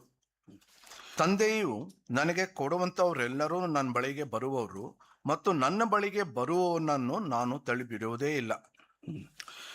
Here Jesus is saying that all that the Father gives me will come to me, and the one who comes to me I will certainly not cast out. ಯಾರು ತಂದೆ ನನಗೆ ಕೊಡ್ತಾರೋ ಅವರೆಲ್ಲರೂ ನನ್ನ ಬಳಿ ಬರ್ತಾರೆ, ಅವರು ನನ್ನಿಂದ ಅವ್ರನ್ನ ತಳ್ಳಿ ಬಿಡುವುದಿಲ್ಲ. Father has given a responsibility of his children to the hands of Jesus now. ತನ್ನ ಮಕ್ಕಳಿಗೆ ತಂದೆಯ ದೇವರು ತನ್ನ ಮಕ್ಕಳ ಬಗ್ಗೆ ಯೇಸು ಕ್ರಿಸ್ತನಿಗೆ ಒಂದು ಜವಾಬ್ದಾರಿಯಾಗಿ ಕೊಟ್ಬಿಟ್ಟಿದ್ದಾನೆ. Now Father has given Samson into the hands of Jesus. ತಂದೆಯ ದೇವರು ಸ್ಯಾಮ್ಸನ್ ಕರ್ತನಿಗೆ ಒಪ್ಪಿಸಿಕೊಟ್ಟಿದ್ದಾರೆ. Now when this Samson goes to Jesus, ಈ ಸ್ಯಾಮ್ಸನ್ ಕರ್ತನ ಬಳಿಗೆ ಹೋಗುವಾಗ Jesus is saying, ಯೇಸು ಸ್ವಾಮಿ ಹೇಳ್ತಾ ಇದ್ದಾರೆ, the one who comes to I will certainly not cast out. ನನ್ನ ಬಳಿಗೆ ಯಾರು ಬರ್ತಾರೋ ಅವ್ರನ್ನ ನಾನು ಎಂದಿಗೂ ತಳ್ಳಿ ಬಿಡುವುದಿಲ್ಲ. And in 38th verse it says, 38ರಲ್ಲಿ ಈ ರೀತಿ ಇದೆ, for I have come down from heaven not to do my own will, but the will of him who sent me. ನನ್ನ ಚಿತ್ತದಂತೆ ನಡೆಯೋದಕ್ಕಾಗಿ ನಾನು ಬಂದಿಲ್ಲ, ನನ್ನನ್ನು ಕಳುಹಿಸಿದಾತನ ಚಿತ್ತವನ್ನು ನೆರವೇರಿಸುವುದಕ್ಕೆ ಪರಲೋಕದಿಂದ ಬಂದೆನು. Here Jesus is saying, see, I have come to do the Father will of the Father who has sent me. ಇಲ್ಲ, ಯೇಸು ಸ್ವಾಮಿ ಹೇಳ್ತಾ ಇದ್ದಾನೆ, ತಂದೆಯ ದೇವ್ರನ್ನ ನಾನು ಈ ಲೋಕಕ್ಕೆ ಕಳಿಸಿಕೊಟ್ಟಿದ್ದಾನೆ ಆತನ ಚಿತ್ತ ಮಾಡ್ಲಿಕ್ಕೆ. What is the Father's will now? ತಂದೆ ಚಿತ್ತ ಏನು? What Jesus' responsibility that God has given to him? ಯೇಸು ಸ್ವಾಮಿ ಜವಾಬ್ದಾರಿ ಏನು ತಂದೆ ದೇವ್ರು ಕೊಟ್ಟಿದ್ದು? It's written in 39 and 40. 39-40ರಲ್ಲಿ ಅದು ಓದ್ಕೊಳ್ಳೋಣ. 39, this is the will of him who sent me. ಅವನನ್ನು ಕಡೆಯ ದಿನದಲ್ಲಿ 39. This is the will of him who sent me, that all of that he has given me, I lose nothing but raise it up on the last day. ಮಗನ್ ನೋಡಿ ಆತನ ನಂಬುವ ಪ್ರತಿಯೊಬ್ಬನಿಗೆ ನಿತ್ಯ ಜೀವ ಸಿಕ್ಕಬೇಕೆಂಬುದೇ ನನ್ನ ತಂದೆಯ ಚಿತ್ತವಾಗಿದೆ ಮತ್ತು ನಾನು ಕಡೇ ದಿನದಲ್ಲೇ ಅವನನ್ನು ಎಬ್ಬಿಸುವನು ಎಂದು ಹೇಳಿದನು. Jesus is very clear. ಯೇಸ್ವಾಮಿ ಇಲ್ಲಿ ಬಹಳ I ಸ್ಪಷ್ಟ, want to do my Father's will. That is the main goal for me. ತಂದೆ ಚಿತ್ತ ಮಾಡಿದ್ರೆ ನನ್ನ ಮೊದಲ ಆದ್ಯತೆ. And what is the Father's will here? ಇಲ್ಲೇ ತಂದೆ ಚಿತ್ತ ಏನು? All that Father has given me, ಯಾರು ತಂದೆಗೆ ಯಾರ್ಯಾರು ಕೊಟ್ಟಿದ್ದಾರೋ, Father has given Samson into my hands. ತಂದೆ ದೇವರು ಸ್ಯಾಮ್ಸನ್ ಯೇಸ್ವಾಮಿ ಕೈಗೆ ಕೊಟ್ಟಿದ್ದಾರೆ. And in 39th verses, this is the will of the Father, that I should not lose Samson. ಅಲ್ಲಿ ಇಲ್ಲಿ 39 ಹೇಳ್ತಿದ್ದ, ನಾನು ಈ Samson ಕಳ್ಕೊಳ್ಳೋದಿಲ್ಲ, I want to raise him on the last day. ನಾನು ಕಡೇ ದಿನದಲ್ಲಿ ಅವನನ್ನು ಎಬ್ಬಿಸಬೇಕು. And in 40th verse it says, for this is the will of my Father, that everyone who beholds the Son and believes in him will have eternal life, and I myself will raise him up on the last day. ಇಲ್ಲಿ 40 ಹೇಳ್ತಾ, ಆತನನ್ನು ನಂಬುವ ಪ್ರತಿಯೊಬ್ಬನಿಗೆ ನಿತ್ಯ ಜೀವ ಸಿಕ್ಕಬೇಕೆಂಬುದೇ ನನ್ನ ತಂದೆಯ ಚಿತ್ತವಾಗಿದೆ. See, dying on the cross, Jesus died on the cross for everyone. ಅಲ್ಲೇ ನಾವು ನೋಡ್ತೇವೆ, ಕರ್ತನ ಶಿಲುಬೆ ಮೇಲೆ ಸತ್ತಿದ್ದು ಎಲ್ಲರಿಗಾಗಿ. And whoever came to him, ಆತನ ಬಳಿಗೆ ಯಾರ್ಯಾರು ಬಂದರು, this is the greatest responsibility that Jesus is taking. ಇದು ಬಹಳ ದೊಡ್ಡ ಜವಾಬ್ದಾರಿ ಕರ್ತನ ತನ್ನ ಮೇಲೆ ತಗೊಳ್ತಾ ಇದ್ದಾರೆ. Whoever is coming to him, ಯಾರ್ಯಾರು ಆತನ ಬಳಿಗೆ ಬರ್ತಾ ಇದ್ದಾರೆ, I will not cast them out. ನಾನು ಎಂದಿಗೂ ಅವ್ರನ್ನ ತಳ್ಳಿಬಿಡುವುದಿಲ್ಲ. And Jesus is very serious about Father's will. ಯೇಸು ಇಲ್ಲಿ ಬಹಳ ಗಂಭೀರವಾಗಿದ್ದಾರೆ ತಂದೆಯ ಚಿತ್ತದ ವಿಷಯವಾಗಿ. Never for a second in his life has ignored the will of the Father. ಆತನ ತನ್ನ ಜೀವಮಾನ ಕಾಲದಲ್ಲಿ ಯಾವತ್ತೂ ತಂದೆ ಚಿತ್ತಕ್ಕೆ ಮೀರಿ ನಡೆದಿಲ್ಲ. And in 39th verse is that I don't want to lose them. ಇಲ್ಲಿ 39 ಹೇಳ್ತಾನೆ, ಅವ್ರನ್ನ ಕಳ್ಕೊಳ್ಳಿಕ್ ಇಷ್ಟಪಡಲ್ಲ, I want to give them eternal life. ನಾನು ಅವ್ರಿಗೆ ನಿತ್ಯ ಜೀವವನ್ನು ಕೊಡ್ತೇನೆ, I want to raise them on the last day. ಆ ಒಂದು ಕಡೆಯ ದಿನದಲ್ಲಿ ಅವರನ್ನು ಎಬ್ಬಿಸ್ತೇನೆ ನಾನು. So Jesus is so much interested about me. ಯೇಸ್ವಾಮಿ ನನ್ನ ಬಗ್ಗೆ ಬಹಳ ಉತ್ಸಾಹವುಳ್ಳವನಾಗಿದ್ದಾನೆ. When we ask this question, ಈ ಪ್ರಶ್ನೆಯನ್ನು ನಾವು ಕೇಳ್ಕೊಳ್ಳುವಾಗ, Jesus, what did I do for you? ಯೇಸು ಸ್ವಾಮಿ, ನಿನಗಾಗಿ ನಾನು ಏನ್ ಮಾಡಿದ್ದೆ? That you not only died for me, ಸ್ವಾಮಿ, ನೀನ್ ನನಗೋಸ್ಕರ ಸತ್ತಿದ್ದು ಮಾತ್ರವಲ್ಲ, you don't want to cast me out. ನೀನ್ ನನ್ನನ್ನು ತಳ್ಳಿ ಬಿಡಕ್ ಇಷ್ಟಪಡಲ್ಲ, You don't want to lose me. ನನ್ನನ್ನು ನೀ ಕಳ್ಕೊಳಕ್ ಇಷ್ಟಪಡಲ್ಲ, You want to give me eternal life. ನೀನ್ ನನ್ಗೆ ನಿತ್ಯ ಜೀವ ಕೊಡ್ಬೇಕಂತದಿ. What sort of love is this? ಅದು ಇದು ಎಂತ ಒಂದು ಪ್ರೀತಿ ಇದು. We cannot see this kind of love. ಈ ತರವಾದಂತ ಪ್ರೀತಿ ನಾವು ಎಲ್ಲೂ ನೋಡೋದಿಲ್ಲ. How wretched sinner I am. ನಾ ಎಂತ ದುರ್ವಸ್ಥೆಯಲ್ಲಿ ಬಿದ್ದಂತ ಮನುಷ್ಯನು. No one in this world can know what kind of sinner I am. ಯಾರಿಗೂ ಗೊತ್ತಾಗೋದಿಲ್ಲ ನನ್ನ ಒಳಗಡೆ ಎಂತ ಪಾಪಗಳು, What kind of thoughts I think, no one knows. ಯಾರಿಗೂ ಗೊತ್ತಿಲ್ಲ ನಾನು ಆಲೋಚನೆ ಕ್ಷೇತ್ರ. What kind of lustful eyes I have, no one knows. ಯಾವ ತರವಾದಂತ ನಮ್ ಕಡೆ ಆ ಒಂದು ಲಸ್ಟ್ಸ್ ಅದಾವ, ಅದು ಯಾರಿಗೂ ಗೊತ್ತಿಲ್ಲ. But that only God, only Jesus knows about all the secret sins that I have in my body. ಆದ್ರೆ ಯೇಸು ಸ್ವಾಮಿಗೆ ಮಾತ್ರ ಗೊತ್ತು ನನ್ನ ರಹಸ್ಯ ಜೀವಿತದಲ್ಲಿ ಎಲ್ಲಾ ವಿಷಯಗಳು. But then too he is saying, ಆದ್ರೆ ಈ ರೀತಿ ಹೇಳ್ತಾ ಇದ್ದಾರೆ, if you come to me, ನೀನ್ ನನ್ ಬಳಿ ಬಂದ್ರೆ I will not cast you out. ನಾನೇನು ತಳ್ಳಿ ಬಿಡುದಿಲ್ಲ, I will not lose you. ನಾನೇನು ಕಳ್ಕೊಳಕಿಲ್ಲ, I want to give you eternal life. ನಾನು ನಿನ್ಗೆ ನಿತ್ಯ ಜೀವನ ಕೊಡ್ತೇನೆ. I want to one day as a church, I want to show to the Father present you, Samson, as a holy and blameless one. ಒಂದಿನ ನಾನು ತಂದೆಗೆ ಸಮರ್ಪಣೆ ಮಾಡ್ಬೇಕು, ನೀನು ಸ್ಯಾಮ್ಸನ್ಗೆ ಒಂದು ಶುದ್ಧನಾಗಿ ನಿರ್ಮಲನಾಗಿ. And we all need to understand. ನಾವೆಲ್ಲರೂ ಇದನ್ನ ಅರ್ಥ ಮಾಡ್ಕೊಳ್ಬೇಕು. What God is working in our lives. ದೇವರು ನಮ್ಮ ಜೀವಿತದಲ್ಲಿ ಏನ್ ಕೆಲಸ ಮಾಡ್ತಾ ಇದ್ದಾರೆ. Small problems. ಸಣ್ಣ ಒಂದು ವಿಷಯಗಳು, small sickness, ಕಷ್ಟಗಳು, ಅನಾರೋಗ್ಯ, or else small pleasures of this world. ಆದ್ರೆ ಸಣ್ಣ ಒಂದು ಸುಖಗಳು. We betray. ನಾವು ಕರ್ತನನ್ನು ಬಿಟ್ಕೊಡೋದು, We deny. ನಾವು ನಿರಾಕರಿಸುವಂತದ್ದು The love of Jesus. ಕರ್ತನ ಪ್ರೀತಿಯನ್ನು. I was ashamed. ನಾನು ನನ್ನ ವಿಷಯವಾಗಿ ನಾಚಿಕೆ ಉಳ್ಳವನಾಗಿದ್ದೇನೆ. When I was reading these verses, ನಾನು ಈ ಅಧ್ಯಾಯವನ್ನು ಓದುವಾಗ, I have been a believer for so many years. ನಾನು ಬಹಳ ವರ್ಷಗಳಿಂದ ವಿಶ್ವಾಸಿಯಾಗಿದ್ದೇನೆ. But I could not love Jesus as he loved me. ನಾನು ಕರ್ತನನ್ನು ಯಾವ ರೀತಿ ನನ್ಗೆ ಪ್ರೀತಿಸಿದ ಅದನ್ನ ಆ ಥರ ನಾವು ಪ್ರೀತಿಸ್ಲಿಕ್ಕೆ ಆಗ್ಲಿಲ್ಲ. We all need to understand, brothers and sisters. ನಾವು ಈ ವಿಷಯವನ್ನು ನಾವು ಎಲ್ಲರೂ ಅರ್ಥ ಮಾಡ್ಕೊಳ್ಬೇಕು. All the afflictions, ಎಲ್ಲ ಒಂದು ಕಷ್ಟಗಳು, all the problems that we are facing, ಎಲ್ಲ ಒಂದು ತೊಂದರೆಗಳು, ಸಮಸ್ಯೆಗಳು ನಾವು ಎದುರಿಸೋರು, God is working in our life. ದೇವರು ನಮ್ಮ ಜೀವಿತದಲ್ಲಿ ಕೆಲಸ ಮಾಡ್ತಾ ಇದ್ದಾರೆ. His main goal and intention is that He don't want to lose us. ಆತನ ಮುಖ್ಯವಾದ ಉದ್ದೇಶ ಗುರಿ ಏನಂದ್ರೆ ನಮ್ಮನ್ನು ಕಳ್ಕೋಬಾರ್ದು. He wants to. He cannot see His children's perishing. He cannot see His children's perishing. ಅಂದ್ರೆ ತನ್ನ ಮಕ್ಕಳು ನಾಶವಾಗುವುದು ಆತನ ಎಂದಿಗೂ ಬಯಸೋದಿಲ್ಲ.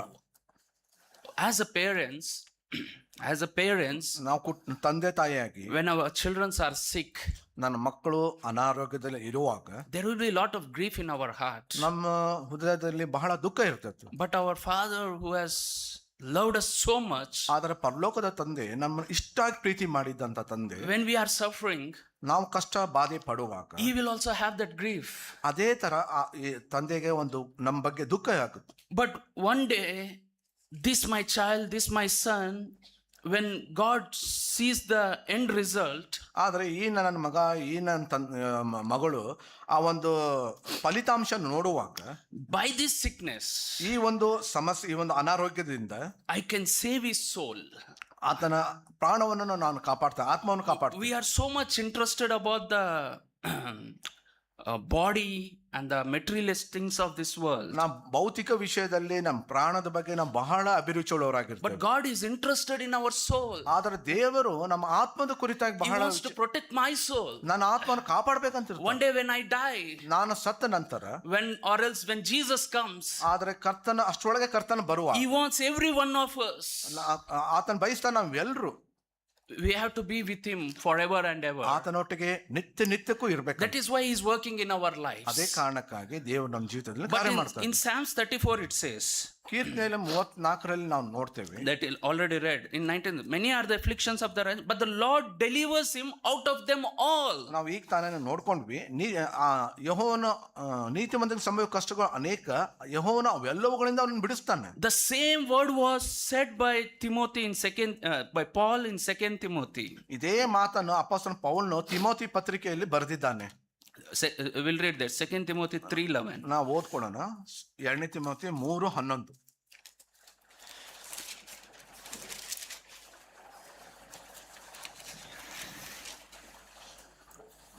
Read. 11. Persecution and suffering such as happened to me at Antioch and Iconium and Lystra. What persecution I endured, and out of them all the Lord rescued me. ನನ್ನ ಬೋಧನೆಯಂತೆ ಉದ್ದೇಶ, ನಂಬಿಕೆ, ದೀರ್ಘ ಶಾಂತಿ, ಪ್ರೀತಿ, ಸಹನೆ ಇವೆಲ್ಲವುಗಳನ್ನು ಅಂತಿಯೋಕ್ಯ, ಇಕೋನ್ಯ, ಲುಸ್ತ್ರ ಎಂಬ ಪಟ್ಟಣಗಳಲ್ಲಿ ನನಗೆ ಸಂಭವಿಸಿದ ಹಿಂಸೆಗಳನ್ನು, ಕಷ್ಟಾನುಭವಗಳನ್ನು ತಿಳಿದವನಾಗಿದ್ದಿ. Here is the testimony of a righteous man. ಇಲ್ಲೇ ಒಬ್ಬ ನೀತಿವಂತನ ಒಂದು ಸಾಕ್ಷಿ ಇಲ್ಲಿ ನಾವು ನೋಡ್ತೇವೆ. When God says something, when God promises something, ದೇವರ ಒಂದು ಯಾವುದೇ ಒಂದು ವಿಷಯ ಹೇಳುವಾಗ ಅಥವಾ ವಾಗ್ದಾನ ಮಾಡುವಾಗ He will fulfill it. ಆತನ ಅದನ್ನು ನೆರವೇರಿಸ್ತಾನೆ. Here is the testimony. ಇಲ್ಲೇ ನಾವು ಸಾಕ್ಷಿ ನೋಡ್ತೇವೆ. So many persecutions, so many sufferings in my life. ಎಷ್ಟೋ ಕಷ್ಟಗಳು, ಹಿಂಸೆಗಳು ನಮ್ಮ ಜೀವಿತದಲ್ಲಿ, And out of them all the Lord rescued me. ಆ ಎಲ್ಲವುಗಳಿಂದ ಕರ್ತನ ನಾನು ಬಿಡಿಸಿದನು. And in John 12, ಯೋಹಾನ 12, if few Greeks here came to disciples and asked, we want to see Jesus. ಇಲ್ಲಿ ಗ್ರೀಕರು ಬಂದರು, ನಾವು ಕರ್ತನನ್ನು ನೋಡಬೇಕಂತ. John 12 chapter 21. ಯೋಹಾನ 12:21. There were some Greeks among those who were going up to worship at the feast. These people came to Philip. ಕೆಲವು ಮಂದಿ ಗ್ರೀಕರಿದ್ದರು, ಇವರು ಗಲಿಲಾಯದಲ್ಲಿರುವ ಬೆತ್ಸಾಯಿದ ಊರಿನ ಫಿಲಿಪ್ಪನ ಬಳಿಗೆ ಬಂದು, And they asked Philip that, sir, we wish to see Jesus. ಫಿಲಿಪ್ಪನೇ, ನಾನು ಯೇಸು ಸ್ವಾಮಿಯನ್ನ ನೋಡಬೇಕಂತ ಕೇಳಿಕೊಂಡ್ರು. Then Philip came to Andrew. ಫಿಲಿಪ್ಪನು ಆಂದ್ರೇಯನ ಕಡೆ ಬಂದು, They both went to Jesus. ಅವರಿಬ್ರು ಸೇರಿ ಕರ್ತನ ಬಳಿಗೆ ಹೋದ್ರು. There are few Greeks who wants to see you, Jesus. ಕೆಲವು ಗ್ರೀಕರು ನಿಮ್ಗೆ ಭೇಟಿ ಆಗ್ಬೇಕಂತ ಬಯಸ್ತಾ ಇದ್ದಾರೆ. Jesus' answer here is something different. ಆದ್ರೆ ಯೇಸು ಸ್ವಾಮಿ ಇಲ್ಲಿ ಒಂದು ವಿಚಿತ್ರವಾದ ರೀತಿಯಲ್ಲಿ ಉತ್ತರ ಕೊಡ್ತಾನೆ. He did not say, yes, I want to meet them. ಆತನು ಹೇಳಿಲ್ಲ ಹೌದು ನಾವು ಆತನ ಭೇಟಿಯಾಗಬೇಕು ಅಂತ, I don't want to meet them. ಆದ್ರೆ ನಾನು ಭೇಟಿ ಆಗುದಿಲ್ಲ ಅಂತ. It did not answer in these two ways. ಈ ಎರಡು ರೀತಿಯಲ್ಲಿ ಆತನು ಹೇಳಲಿಲ್ಲ. Here in 23rd verse, Jesus answered them saying, the hour has come for the Son of Man to be glorified. ಆಗ ಯೇಸು ಅವರಿಗೆ ಉತ್ತರ ಕೊಟ್ಟು ಹೇಳಿದ್ದೇನೆಂದ್ರೆ, ಮನುಷ್ಯ ಕುಮಾರನು ತನ್ನ ಮಹಿಮೆಯ ಪದವಿಯನ್ನು ಹೊಂದುವ ಸಮಯ ಬಂದದೆ. Truly, truly, I say to you, ನಿಜ ನಿಜವಾಗಿ ನಾನು ನಿಮಗೆ ಹೇಳುತ್ತೇನೆ, unless a grain of wheat falls into the earth ಗೋಧಿ ಕಾಳು ಭೂಮಿಯಲ್ಲಿ ಬಿದ್ದು ಸಾಯದಿದ್ದರೆ and dies, ಸಾಯದಿದ್ದರೆ it remains alone. ಒಂದೇ ಆಗಿ ಉಳಿಯುವುದು. But if it dies, ಸತ್ತರೆ it bears much fruit. ಬಹಳ ಫಲ ಕೊಡುವುದು.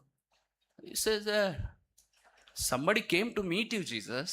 ಯಾರೋ ಒಬ್ಬರು ನಿಮ್ಮನ್ನ ಭೇಟಿ ಆಗ್ಲಿಕ್ಕೆ ಬಂದಿದ್ರು. Jesus is answering, until a grain of wheat falls into the and dies, it cannot bear fruit, he's saying. ಈ ಸಮಯಲ್ಲಿ ಉತ್ತರಿಸ್ತಾ ಇದ್ದಾರೆ, ಭೂಮಿ ಮೇಲೆ ಗೋಧಿ ಕಾಳು ಭೂಮಿಯಲ್ಲಿ ಬಿದ್ದು ಸಾಯ್ದಿದ್ರೆ ಫಲ ಕೊಡುವುದಿಲ್ಲ ಅಂತ ಹೇಳ್ತಾ ಇದ್ದಾರೆ. If I and you want to see Jesus, ಈಗ ನಾನು ಅಥವಾ ನೀವು ನನ್ನ ಕರ್ತನನ್ನು ನೋಡಬೇಕಂದ್ರೆ, if we want to spend time with him, ಕರ್ತನೊಟ್ಟಿಗೆ ನಾವು ಸಮಯ ಕಳಿಬೇಕಾದ್ರೆ, this is the answer of Jesus. ಇದೇ ಒಂದು ವಿಷಯ ಉತ್ತರ ಯೇಸು ಸ್ವಾಮಿ ಹೇಳುವಂಥದ್ದು. Unless you die, ನೀನು ಭೂಮಿ ಮೇಲೆ ಸಾಯದಿದ್ದರೆ, unless you die to yourself, ನಿನ್ನ ಸ್ವಾರ್ಥಕ್ಕಾಗಿ ನೀನು ಸಾಯದಿದ್ದರೆ, you cannot meet Jesus. ನೀ ಕರ್ತನನ್ನು ಭೇಟಿಯಾಗ್ಲಿಕ್ಕೆ You ಸಾಧ್ಯ, cannot be with him. ಆತನೊಟ್ಟಿಗೆ ನೀವು ಇರ್ಲಿಕ್ಕೆ You ಸಾಧ್ಯವಿಲ್ಲ. cannot be his servant. ನೀವು ಆತನ ಒಂದು ಸೇವಕನಾಗಿರಕ್ಕೆ You ಆಗುದಿಲ್ಲ, cannot follow him. ಆತನ ಹಿಂಬಾಲಿಸ್ಲಿಕ್ಕೆ ಆಗುದಿಲ್ಲ. Jesus said, you first die for yourself, ಯೇಸು ಸ್ವಾಮಿ ಹೇಳ್ತಾ ಇದ್ದಾರೆ, ನೀವು ಮೊದಲು ಸಾಯ್ಬೇಕು, then come and follow me. ಆನಂತರ ಬಂದು ನನ್ನ ಹಿಂಬಾಲಿಸು. You cannot see Jesus in any ways. Many people came and took help, but they could not become his disciples or his children. ಅನೇಕರು ಆತನ ಕಡೆ ಬಂದು ಗುಣ ಹೊಂದಿದ್ರು, ಸಮಸ್ಯೆಗಳ ಪರಿಹಾರ ಮಾಡ್ಕೊಂಡ್ರು, ಆದರೆ ಆತನ ಹಿಂಬಾಲಿಸಲಿಲ್ಲ. Very few people ಆದ್ರೆ ಕೆಲವರು ಮಾತ್ರ, who were ready to die, ಕೆಲವರು ಮಾತ್ರ ಸಾಯ್ಲಿಕ್ಕೆ they ಇಷ್ಟಪಟ್ಟರು. could spend time with Jesus. ಆತರೊಟ್ಟಿಗೆ ಯೇಸು ಸ್ವಾಮಿ ಸಮಯ All the ಕಳೆಯಲಿಕ್ಕೆ disciples, ಎಲ್ಲರ ಶಿಷ್ಯರು they left everything. ಅವರೆಲ್ಲರೂ ಬಿಟ್ಟು They came and spent time with Jesus. ಅಲ್ಲಿ ಬಂದು ಕರ್ತನೊಟ್ಟಿಗೆ ಸಮಯ ಕಳೆದರು. Brothers and sisters, ಸಹೋದರ ಸಹೋದರಿಯರೇ, God wants to be nearer to us. ದೇವರು ನಮಗೆ ಹತ್ತಿರವಾಗಿರ್ಬೇಕಂತ ಬಯಸ್ತಾರೆ. God is nearer to the broken heart and who are crushed in spirit. ಯಾರು ಮೊರೆಯಲ್ಪಟ್ಟಾರೋ ಜಜ್ಜಲ್ಪಟ್ಟಾರೋ ಅವ್ರಿಗೊಟ್ಟಿಗೆ ಕರ್ತನ ಹತ್ತಿರವಾಗಿರ್ತಾನೆ. And my life and your life is in the hands of Jesus. ನನ್ನ ಜೀವಿತ ನಿಮ್ಮ ಜೀವಿತ ಕರ್ತನ ಕೈಯಲ್ಲಿದೆ. Jesus' desire is that I don't want to lose these people. ಯೇಸು ಸ್ವಾಮಿ ಆಶೆ ಏನಂದ್ರೆ ಇವರನ್ನು ಒಬ್ಬರನ್ನ ಕಳ್ಕೊಳಕ್ ಇಷ್ಟಪಡ. See, you are defeated in your sin. ನೋಡ್ರಿ, ನಾವು ಪಾಪದಲ್ಲಿ ಸೋಲಲ್ಪಟ್ಟಿರ್ತೀವಿ. You have so many problems in your life. ನಮ್ಗೆ ಅನೇಕ ಸಮಸ್ಯೆಗಳು ಇರ್ತಾವೆ. These things don't bother Jesus. ಆದ್ರೆ These are secondary. ಈ ವಿಷಯಗಳು ದೇವರಿಗೆ ಯಾವುದೋ ಇದು ಸಮಸ್ಯೆ ಆಗುದಿಲ್ಲ. One thing is problem when we are in the hands of Jesus. ಆದ್ರೆ ಒಂದು ವಿಷಯ ಮಾತ್ರ ಕರ್ತನ ಕೈಯಲ್ಲಿ ಆಗ್ಬಹುದು. When I get pride, ಗರ್ವ ಪಟ್ಟಾಗ I can jump out of the hands of Jesus. ಆ ಒಂದು ಕೈಯಿಂದ ನಾನು ಹೊರಗೆ ಹಾಕಲ್ಪಡ್ತೀನಿ. His hands are ready to protect me, to save me, and do all the help he could do. ಆತನ ಹಸ್ತ ಯಾವಾಗಲೂ ಕೈ ಚಾಚ್ತಾ ಇದೆ, ಇವ್ರನ್ನ ಕಾಪಾಡಬೇಕು, ಇವ್ರನ್ನ ರಕ್ಷಿಸಬೇಕು ಅಂತ. When there is a spirit of prideness in me, ಅಲ್ಲಿ ಯಾವಾಗ ನನ್ನ ಕಡೆ ಆ ಒಂದು ಗರ್ವದ ಆತ್ಮ ಇರುವಾಗ, even God, the Father, the Jesus Christ cannot help me. ಕರ್ತನೂ ಸಹ ಅದನ್ನು ಏನ್ ಮಾಡ್ಲಿಕ್ಕೂ ಆಗುದಿಲ್ಲ.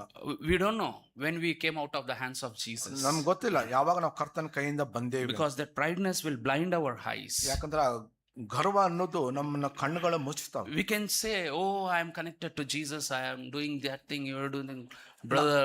ನಾವು ಹೇಳ್ಬಹುದು, ಓ ಸಹೋದರ, ನಾವು ಕರ್ತನಿಗೆ ಅಂಟಿಕೊಂಡೇವೆ, ನಾವು ಹಂಗ ಅದನ್ನ ಮಾಡ್ತಾ ಇದ್ದೇವೆ, ಇದನ್ನ ಮಾಡ್ತಾ ಇದ್ದೇವೆ We'll ಅಂತ. get a shock of our life ಆದ್ರೆ ನಮ್ಮ ಜೀವಿತದ ಬಗ್ಗೆ ಒಂದು ಶಾಕ್ ಆಗುತ್ತೆ. when Jesus says, ಯೇಸು ಸ್ವಾಮಿ ಹೇಳುವಾಗ, I wanted to protect you, ನಾನ್ ನಿಮ್ಮನ್ನ ಕಾಪಾಡ್ಬೇಕಂತ I don't wanted to lose you, ನಾನ್ ನಿಮ್ಮನ್ನ ಕಳ್ಕೋಬಾರ್ದು I ಅಂತ ಇಷ್ಟ don't wanted to cast you out, ನಾನ್ ನಿಮ್ಮನ್ನ ತಳ್ಳಿ ಬಿಡ್ಬೇಕಂತ ಇಷ್ಟ ಇಲ್ಲ. but you jumped out of my hand ಆದ್ರೆ ನೀವು ಕೈಯಿಂದ ನೀವಾಗ್ಲೇ ಹೋದ್ರಿ because of the proudness.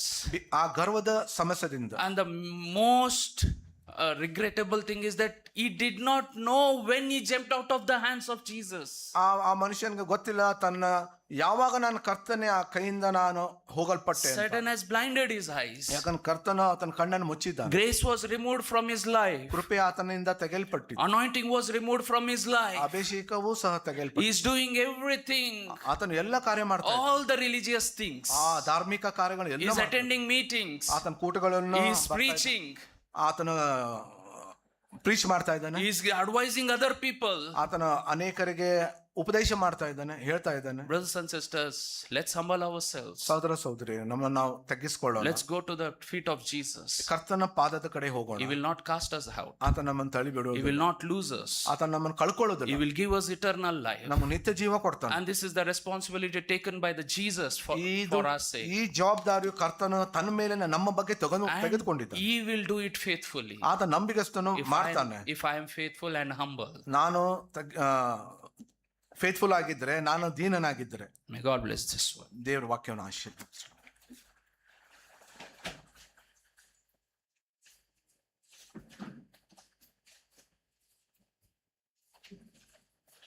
ಮಸ್ಟಸ್ ಪ್ರಾರ್ಥನೆ ಮಾಡೋಣ. ಪ್ರೇ. ಪ್ರೀತಿಯುಳ್ಳ ತಂದೆಯಾದ ದೇವರೇ, ಸ್ತೋತ್ರ ಸ್ವಾಮಿ, ಸ್ತೋತ್ರ. ಈ ಸಮಯವನ್ನು ನಮಗೆ ಕೊಟ್ಟಿದ್ದಕ್ಕಾಗಿ ಸ್ತೋತ್ರ. ದೇವರು ಅನೇಕ ವಾಕ್ಯಗಳಿಂದ ನಮ್ಮನ್ನು ಪ್ರೋತ್ಸಾಹ ಮಾಡಿದ್ರಿ. ಮುಖ್ಯವಾಗಿ ನಾವು ಈ ಲೋಕದಲ್ಲಿ ದೀನರಾಗಿ ಜೀವಿಸಬೇಕು, ತಗ್ಗಿಸ್ಕೋಬೇಕು ತಂದೆ. ಆ ನಡೆಸುವಿಕೆ ನಮಗೆ ದಯಪಾಲಿಸು. ಎಲ್ಲಿ ಸಾಯಬೇಕು, ಎಲ್ಲಿ ಮುರಿಯಲ್ಪಡಬೇಕು ದೇವ, ಅನೇಕ ವಾಕ್ಯಗಳನ್ನು ನಾವು ನೋಡಿದ್ದೀವಿ. ದೇವ, ನಾವು ಗರ್ವ ಪಡಲಿಕ್ಕೆ ಸಾಧ್ಯವಿಲ್ಲ, ಏನೂ ಇಲ್ಲ ಗರ್ವ ಪಡಲಿಕ್ಕೆ. ನಮ್ಮಲ್ಲಿ ಯಾವ ಸಾಮರ್ಥ್ಯತೆ ಇಲ್ಲ ದೇವರೇ, ಎಲ್ಲ ಮಾಡಿದ್ದು ನೀವೇ. ಸೊ ನಾವೆಲ್ಲರೂ ದೇವರೇ ಆ ಜಾಗ್ರತೆ, ಆ ವಾಕ್ಯವನ್ನು ನಾವು ಗಂಭೀರವಾಗಿ ತಗೊಂಡು ನಮ್ಮ ಆತ್ಮಗಳು ದೀನರ ಆತ್ಮಗಳನ್ನಾಗಿ ಮಾಡಬೇಕಂತ ಪ್ರಾರ್ಥನೆ ಮಾಡ್ತಾ ಇದ್ದೀವಿ. ಸಹಾಯ ಮಾಡು ತಂದೆ. ನಾವು ನಮ್ಮ ಶರೀರದಲ್ಲಿದ್ದಂಥ ಗರ್ವವನ್ನು ನಾವು ಶಿಲ್ಬೆಗೆ ಹಾಕಬೇಕು ದೇವರೇ, ಸಹಾಯ ಮಾಡು. ನಾವು ತಗ್ಗಿಸ್ಕೋಬೇಕು, ನಾವು ಇನ್ನೊಬ್ಬರನ್ನು ಕ್ಷಮಿಸೋರಾಗಿರಬೇಕು, ಕ್ಷಮಾಪಣೆ ಹೊಂದಬೇಕು, ಸಾರಿ ಹೇಳಬೇಕು, ನಂದೇ ತಪ್ಪು ಒಪ್ಕೋಬೇಕು. ನಾವು ಪಾಪಿಗಳಾಗಿದ್ದೀವಿ, ಪ್ಲೀಸ್ ಸಹಾಯ ಮಾಡು. ನಮ್ಮನ್ನು ನಾವು ಅಸಮರ್ಥರಾಗಿ ನಾವು ನೋಡ್ಕೊಳ್ಳಬೇಕು. ಆವಾಗ ನಿಮ್ಮ ಶಕ್ತಿ ನಮ್ಮಲ್ಲಿ ಕೆಲಸ ಮಾಡುತ್ತದೆ. ಪ್ಲೀಸ್ ಸಹಾಯ ಮಾಡುತ್ತಂದೆ. ಒಳ್ಳೆ ಆತ್ಮ ಕೊಡು. ಇಲ್ಲಿ ಕುಂತಿದ್ದ ಪ್ರತಿ ಫ್ಯಾಮಿಲಿ, ಪ್ರತಿಯೊಬ್ಬರಿಗೆ, ನಮ್ಮೆಲ್ಲರಿಗೆ ಸಹಾಯ ಮಾಡು. ಇಲ್ಲಾಂದರೆ ನಾವು ಗರ್ವಪಟ್ಟರೆ ಎಲ್ಲವನ್ನು ಕಲ್ಕೊತೀವಿ ದೇವರೇ, ನಿಮ್ಮ ಕರುವಿಕೆ ಕಲ್ಕೊತೀವಿ. ಪ್ಲೀಸ್ ಸಹಾಯ ಮಾಡು ತಂದೆ. ನಾವು ಇರಬೇಕು ದೇವರೇ, ಸಹಾಯ ಮಾಡು. ಆ ದೀನದ ಆತ್ಮದಿಂದ ನಮ್ಮನ್ನು ತುಂಬಿಸು, ನಮ್ಮನ್ನು ಮಾಡು. ಆ ಚೇಂಜ್ ನಮ್ಮಲ್ಲಿ ಬರಲಿ ದೇವರೇ, ಪ್ಲೀಸ್ ಸಹಾಯ ಮಾಡು. ಅದಕ್ಕೆ ನಮ್ಮನ್ನು ಕರೆದಿರಿ, ನಮ್ಮನ್ನು ಈ ಥರ ಆರಿಸ್ಕೊಂಡಿದ್ರಿ, ಈ ಸಭೆಯಲ್ಲಿ ಇಟ್ಟಿದ್ರಿ. ಈ ಒಳ್ಳೆಯ ವಾಕ್ಯಗಳಿಗಾಗಿ ದೇವರೇ, ನಡೆಸುವಿಕೆಗಾಗಿ ಸ್ತೋತ್ರ ಸ್ವಾಮಿ. ದೇವರು ಆ ರೀತಿ ಮಾಡಬೇಕು ಅಂತ, ಇಲ್ಲಿ ಕುಂತಿದ್ದ ಪ್ರತಿಯೊಬ್ಬರನ್ನು ಬ್ಲೆಸ್ ಮಾಡಬೇಕಂತ, ಆಶೀರ್ವದಿಸಬೇಕಂತ, ನಿನ್ನ ಆತ್ಮದಿಂದ ತುಂಬಿಸಬೇಕಂತ ಬೇಡ್ತಾ ಇದ್ದೀವಿ. ನಮ್ಮೆಲ್ಲರನ್ನು ನೀ ಕೈಗೊಪ್ಪಿಸಿ ಸ್ತೋತ್ರ ವಂದನೆಗಳನ್ನು ಸಲ್ಲಿಸ್ತಾ ಯೇಸು ನಾಮದಲ್ಲಿ ಬೇಡ್ತಾ ಇದ್ದೀವಿ ತಂದೆ, amen. Just memory words.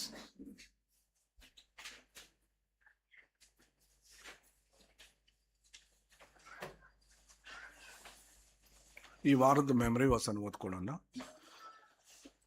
Through him every one who believes is freed from all things from which you could not be freed. Acts 13:39.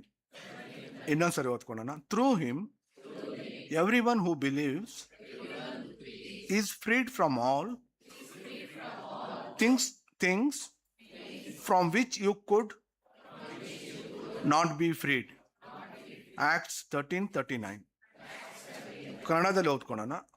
ಮೋಶೆಯ ಧರ್ಮಶಾಸ್ತ್ರಕ್ಕೆ ನಿಮ್ಮನ್ನು ನಿಮ್ಮ ಪಾಪಗಳಿಂದ ಬಿಡಿಸಲಾಗಲಿಲ್ಲ, ಆದರೆ ಯೇಸುವಿನಲ್ಲಿ ನಂಬಿಕೆ ಇಡುವ ಪ್ರತಿಯೊಬ್ಬನು ಆತನ ಮೂಲಕವಾಗಿ ತನ್ನ ಎಲ್ಲ ಪಾಪಗಳಿಂದ ಬಿಡುಗಡೆ ಆಗುವನು. ಅಪೊಸ್ತಲರ ಕೃತ್ಯ 13:39. ಇನ್ನೊಂದ್ಸರಿ ಓದ್ಕೊಡೋಣ. ಮೋಶೆಯ ಧರ್ಮಶಾಸ್ತ್ರಕ್ಕೆ ನಿಮ್ಮನ್ನು ನಿಮ್ಮ ಪಾಪಗಳಿಂದ ಬಿಡಿಸಲಾಗಲಿಲ್ಲ, ಆದರೆ ಯೇಸುವಿನಲ್ಲಿ ನಂಬಿಕೆ ಇಡುವ ಪ್ರತಿಯೊಬ್ಬನು ಆತನ ಮೂಲಕವಾಗಿ ತನ್ನ ಎಲ್ಲ ಪಾಪಗಳಿಂದ ಬಿಡುಗಡೆಯಾಗುವನು. ಅಪೊಸ್ತಲರ ಕೃತ್ಯ 13:39. Thank you.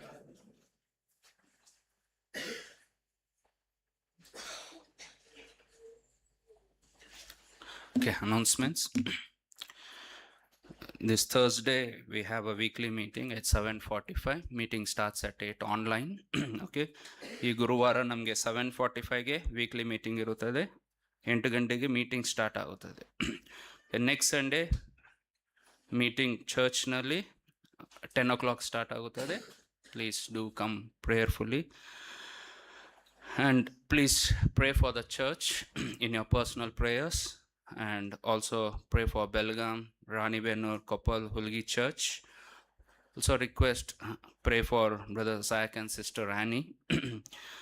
And we have a library. We have books in English, Kannada. And you can contact Brother Nagarjun for any books. ಏನಾದರೂ ಬುಕ್ಸ್ ಬೇಕಂದರೆ ನೀವು ಬ್ರದರ್ ನಾಗಾರ್ಜುನನ್ನು ಕಾಂಟ್ಯಾಕ್ಟ್ ಮಾಡಿ. ಹೊಸ ಬುಕ್ ಆಲ್ ದಟ್ ಜೀಸಸ್ ಟಾಟ್ನು ಬಂದಿದೆ. You can order them. Okay, meeting is over. ನಾವು we have snacks and tea. ನಮಗೆ ಟೀ ಸ್ನ್ಯಾಕ್ಸ್ ಇದೆ. Kindly have fellowship. ಸಹವಾಸ ಮಾಡಿ ಈ ಸ್ಥಳವನ್ನು ಬಿಡೋಣ.